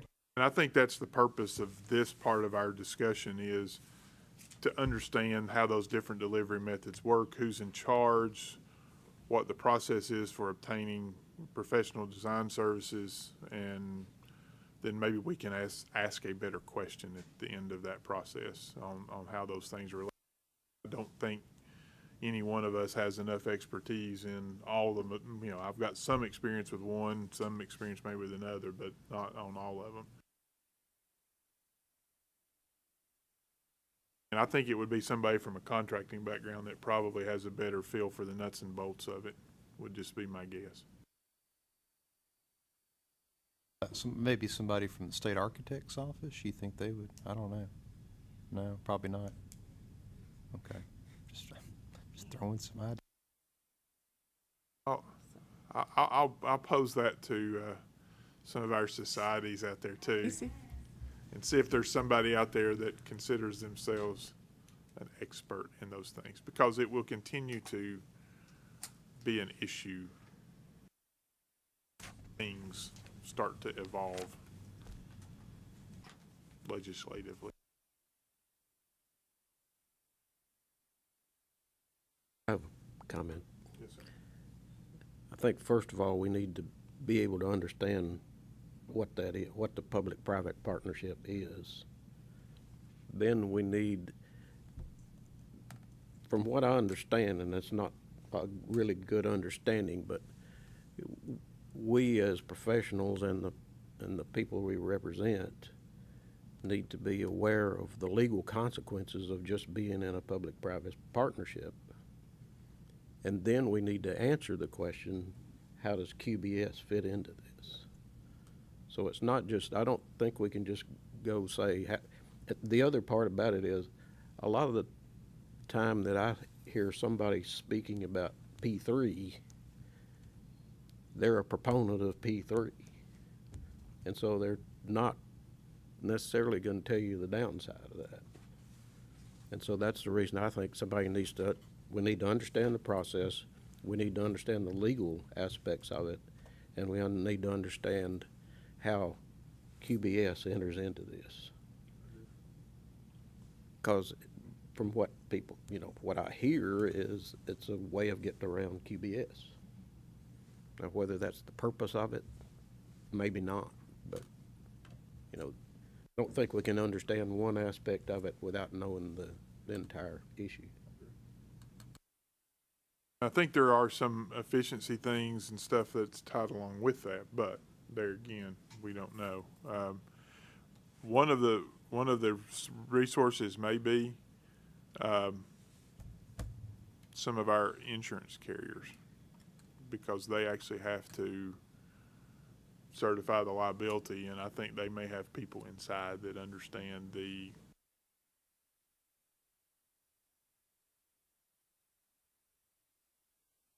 move up front accidentally or Ashley Cates with A&E Tennessee. We've been following it, and yes, I think maybe having the state architect explain it to you in his terms would be a good idea, but that's a concern that Frank, to piggyback on what he said, is the idea of skirting QBS going through the design build. And so we are also taking a proactive approach on the P3 discussion that some of the administration is having, and we're making sure that architects and engineers are involved, and if something moves forward in that manner, that we're going to be part of that discussion. So I just want to let you know, you probably will also be hearing something about the state going through that process, and we'll be involved too. I know the engineers are on the transit side, but when it becomes a vertical P3, that's when the architects really have a major concern. We'll keep you up to date on it, so just wanted to let you know. Like I said, I think the purpose of our meeting in October was to start the education process, so that we could, again, hopefully ask the right questions or get us pointed. Those are so many things about those things that we don't understand.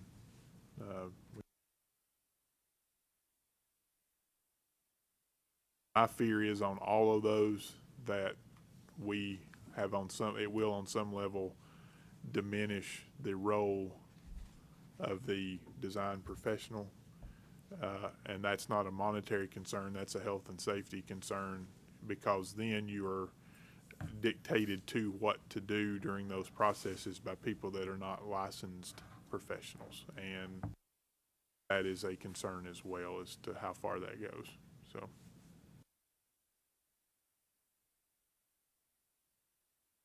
Can't wait for October if it's generated this much discussion on just the pre-discussion. We may have to get another day down there. All right, thank you, John. Let's see, rules update, or was that part of? Just a quick update on that. There were some minor cleanup and some changes, but nothing substantive, and they are currently being reviewed by upper level legal management. And after, the next step is pre-review for constitutionality at the AG's office, vetting by the governor's office, and then we'll file it with the AG to finalize all that, and then posting with the Secretary of State. Questions on the rules update? Very good. All right, thank you, John. Thank you, Benjamin. And we've got our new business, officer elections. What page is that on? You don't remember the nominations from the last meeting? Up for another year. Here's what I know.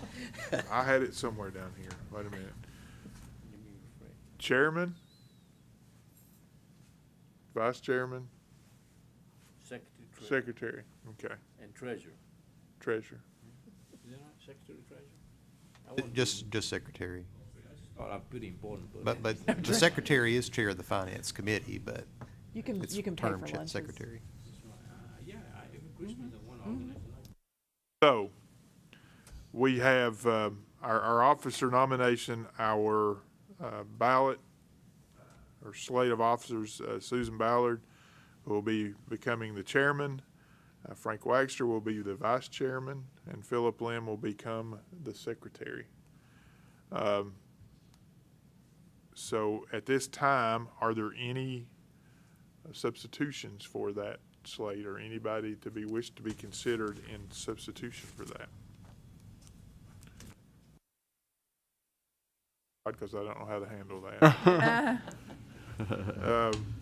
So, all those in favor of the slate as proposed, say aye. Aye. Those opposed, and it's unanimous. Yes, sir.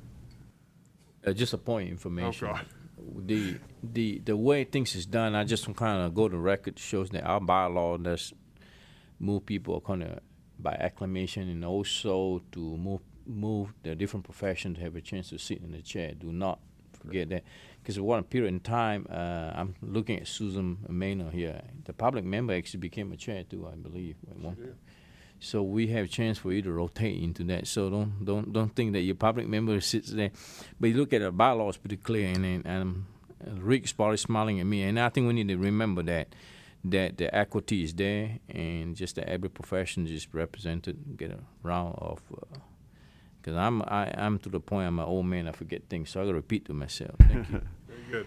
But thank you for reminding us of that. We do have a kind of a process to go through and an order, and that helps put that in place. So I've just got 29 days in this capacity. 2017 legislative proposals, John? I don't have anything in writing to show you because, we weren't really sure what the pleasure of the board was going to be. But the proposals that I have, or potential proposals, I should say, one is, of course, what we've already been discussing this morning about changing the exam application process. I would think that this would probably apply at present to the architects and the landscape architects, to amend the law that would remove the requirement for the board to authorize candidates to sit for the ARE and the LARE, so they could just apply directly to NCARB through direct registration and to CLARB to sit for the exams. And then they will, of course, ensure that applicants have met the requirements and have the correct education to do so. In consultation with legal, we do feel that that is going to require some changes to the law for those professions. Of course, we would not include, I'm assuming based on the discussion, we would not include engineers in that at this point. We still need to do some more research and fact-finding on that. But I think for the architects and landscape architects, y'all have been supportive of doing that. So that would be one proposal to submit. Do they need to vote on these? I'm going to present them all if somebody objects to a particular, if the board is not interested in one. We can do it however the Mr. Let's Chairman go ahead and wants. present them all, and if somebody wants to take one off the list, then we can do that as we vote. Okay, and then another change, this was discussed by the engineer committee yesterday. There's a provision in our statute, it's Tennessee Code annotated section 622401A1, that requires that applicants for engineer registration be certified as an engineer intern. and for registration. It states they have to have the correct education, experience, and the language actually says be certified as an engineer intern. That's posed a problem for us for several years. Most states do certify engineer interns, but some states do not. I think Michigan's one. You said Utah? Yeah, that's just off the top of our head. I'm sure there's more than that do not actually certify engineer interns. So when they're people from those states who've passed the FE in those states apply in Tennessee, we sort of, our past practice has been we don't require certification in those cases. We only require verification that they've passed the FE exam and we accept them for registration. So really, this is more of a housekeeping measure. The intent there is just to ensure that they've passed the FE exam, the Fundamentals of Engineering exam. So we would just propose rewording that just to say that they must have passed the Fundamentals of Engineering exam, which was the intent all along. And that I think will make it a lot easier for people coming from other states, avoid confusion. Supportive of that change. And the only other one I have is, this is a carryover from previous years. We've actually proposed this several years in a row, but it's never been taken up by the administration. But it's relative to retention of exam credit for architect and landscape architect applicants. Currently, the law states that they just retain credit for any parts of the exam passed. And that's what the statute says for those professions, which has been interpreted to mean they retain credit indefinitely, forever. Once they pass a division of the exam, it's a section, it's valid forever. Of course, NCARB has a 5-year rolling clock for exam results. CLARB, they don't have a 5-year rolling clock, but they don't accept results obtained prior to a certain date. I think it's 1991 for the LARE. So they both have some policies in place regarding how long candidates retain credit for sections of the exam, and though they're multi-part exams, of course. So it's been proposed, and the board has accepted this in the past, to amend the law to state that they will retain credit in accordance with the policies of NCARB and CLARB for those two professions. And in the past, the board has stated that they would not want that change to take effect for a certain period of time, to give exam applicants adequate notice of that change so they can complete any remaining exam sections. In the past, y'all have said about 3 years would be adequate for that purpose. I'm not sure how that would work into the proposal, but that's what we've proposed in the past, would be 3 years for the implementation of that. All the proposals I have, it'd just be those 3 proposals. And it's possible this last one could kind of be merged into the previous one because it amends the same statutes for the exam application process. This could probably be combined with that one, I would anticipate. Are there any questions for John? Any discussions from the board? Yes. I was going to go ahead and move that we recommend those 3 items for legislative action.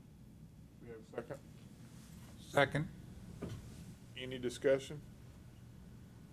All those in favor say aye. Aye. Those opposed? The ayes have it. We will see how much of that gets on the slate, right? Well, we've had good success in recent years with our proposals. So, and just informally, we had a directors meeting not long ago, and they asked for directors to raise their hands if they were submitting proposals for this year, legislative proposals. Only a couple of us raised our hands, so we may not have a lot of proposals to compete with potentially this year, so at least in our division. So there's a good chance we may get at least one through. Very good. All right, the next item we have is authorization of travel and speakers. Do you want to go over? Yeah, for the NCAAS meeting, Yeah. we were proposing to send Laura Reinbold, Robert Campbell as NCAAS funded delegates, and Ricky Bursai, Philip Lim, Benjamin Glover, and myself as state funded delegates to the annual meeting in Indianapolis in August. Move to approve Second. recommendations. Any discussion? All those in favor? Aye. Did we go ahead and approve John and I to go talk to the? did. We did, didn't we? That's what I thought. Just want to make sure. I thought. Are there any other speaker recommendations or requests? All right, let's go on to the October board meeting agenda, please. That begins on page 109 on your iPads. This is a draft agenda for our October meeting, which will take place at Paris Landing State Park, as you'll recall, and Ms. Maynard, of course, hasn't been with us long, so she's not aware.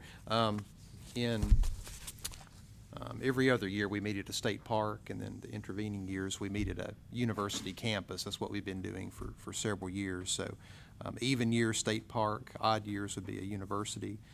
So we're up for a state park this year. So we've selected Paris Landing, which is up north, kind of west of Clarksville, up in that direction. And in keeping with agendas in the past, we have the committees for the different professions meeting on Wednesday afternoon, beginning at 1 o'clock. We have the Interior Design Committee, Landscape Architect Committee, architects, and then the engineers. I am compiling some potential rule changes to discuss. If y'all have any law changes you would like to consider, we can certainly discuss those as well. I did have one question for you. In the past, we've discussed about adding definitions to the law. Do y'all want to include that for discussion in October again, or just curious?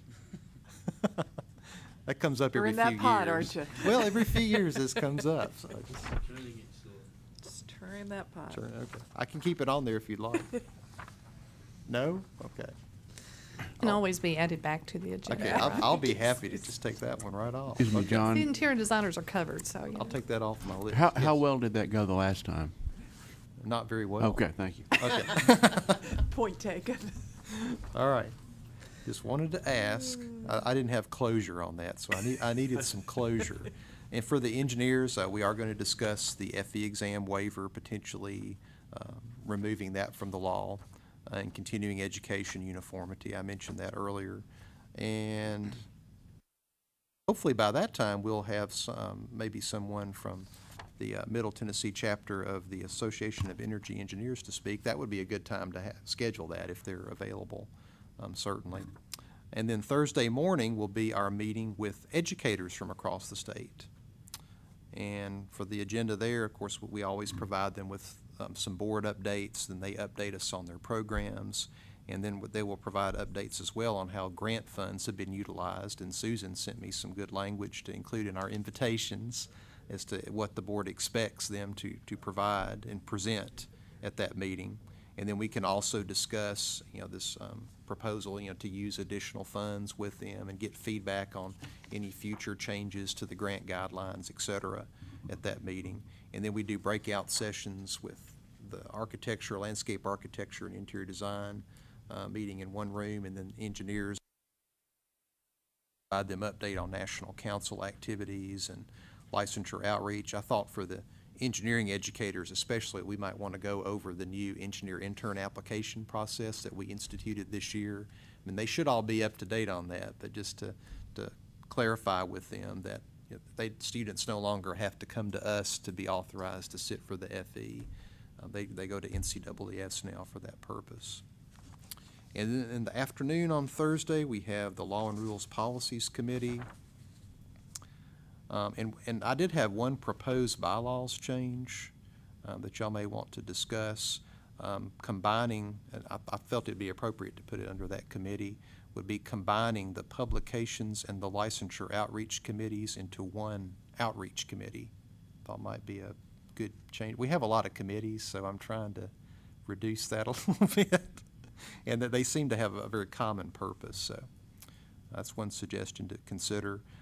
Grants to higher education would meet following that, and typically, as Susan mentioned earlier, that would be when y'all would approve the distribution of the grant funds, at which point we start the contracts and get those funds distributed. Just for Ben and Susan's benefit, because we spend $350,000, we have started asking the educators to bring us examples of what the students' work is that benefited from the money. So 2 years ago, one of the deans brought presentation boards of what the students were doing, which really helped enlighten the board on what's going on in the academic world. So we have extended that a little bit further and asked them to all bring something this time. And so we're hoping it'll be a nice presentation from the group. So. Have continuing ed committee meeting, followed by publications, licensure outreach, the finance committee, which Mr. Lim will be chairing. We can fill that. Secretary chairs that committee. And then I've just added on there at the end of that day on Thursday, not sure where, we can move this around certainly, but that discussion of alternative procurement and delivery methods, not sure who's going to be speaking at this point, but welcome in. And Friday would be our regularly scheduled board meeting and any action on items that were discussed by the committees. So that, in a nutshell, is the agenda. I try to present this to y'all well in advance, partly because I'll need to send out the invitations to the deans like very, very soon to this meeting. So I always send them a copy of the agenda, a draft agenda. One request, if we find that any of the deans or programs are not going to be represented, if there's anything we can do to help get them there. Just a thought, because I think it's important to have everybody there, and some of us may be able to help. I don't know. Have good attendance, but there's We had a couple missing. certain programs that don't usually attend. Yeah. TSU, they're not usually there. And that, we need to, if we need to make an outreach, I'll be happy to make an outreach.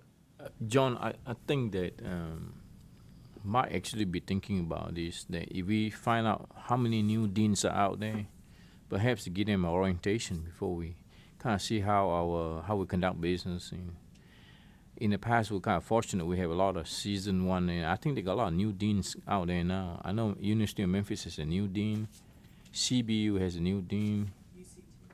UTC has a new dean. Lipscomb still has the same dean. I think Justin come to that. And I think probably be good to find out who the new one. Maybe ask him to come about 30 minutes early, give him an orientation, how things are set up. Is it appropriate? I'm asking Ben, is it okay to do a orientation for the dean before we meet with them during the retreat? It's not outside our limit, right? Orientation, like Tell at the them and retreat how things are itself? set up. Yeah, welcome to the group, and Oh, I and, don't see why. we're going into a discussion of some things the board's looking for. I think. I mean, so long as it's noticed and there's minutes made available, and any action taken by committee to recommend things to the board is done by vote in accordance with Robert's rules, then you can do whatever you want. Schedule that for Thursday morning, maybe 7:30, 7. Well, I mean, Pretty dean start early. work at 6:45. Just gonna head that up. I'm just asking. Yeah. Something to ponder. Yeah. Yeah. Or maybe invite them to dinner the night before, but some I of think them may that would be be coming I think out it's a that good morning. idea. I mean, a lot of time, I mean, they come, they travel order, and then they sit there cold, and then we start bombarding them with all this information. You could tell them, look at their face. They are very busy people, so I just. That'd be good, invite Then- them just to join us for dinner. And a lot of times they sit, those that get there early do that anyways. They join us for dinner that night. Not many places to eat at the state park. You just got the restaurant at the lodge. That's pretty much it. Any other comments? We do need to discuss that briefly. We are going to be in West Tennessee, and obviously, historically, the West Tennessee representatives, whatever area we're in, have kind of taken care of a special meal preparation or something like that for us. So we've got Susan and we've got Frank. Obviously, Philip has left part of that area, but he's still connected. So we just want to know what's going to be for dinner that one night. Susan The and I- expectations are high, is what Susan and I Robert's are cooking saying. hamburgers and hot dogs. Catfish. Okay. For the lake. You go fishing that afternoon and we'll fix. It's not left over from the fry, is Right, it? exactly. We have it frozen right I now. think yesterday there's some stinking smoke. Give me 12 pack of Marlboro cigarette. I smoke the turkey for you. Mr. Chairman, I have the website up, and there are kitchens in these cabins, so, There are. yeah. You can Three grill bedroom outside. cabins with kitchens and living areas, fire pits. I don't I think mean, we're we're gonna staying have a in the party. cabins. We can't get the state rate on the cabins. Oh, we're not. I was so excited. At the But, lodge. I volunteer Frank to cook it now. I was planning on the state park doing the cooking for us. Then it can be billed to the board, see? You're not any fun, John. So will Frank No, and Susan. I'm not. I will readily admit that. All right. Anything else? Mr. Chairman, Yeah. I believe John is celebrating a recent anniversary of 15 years with the board. Am I correct in what I might have seen? Actually, it's 18 years. 18. Yeah, 18 years. Thank you for putting up with us that long. No brag, just fact. Trial. All right, since we have nothing else on the agenda, I see nobody that gets cranked up. Have a safe trip home, and we will talk to you, everyone, soon. Well, it's been good. Thank you, Bill. Thank you.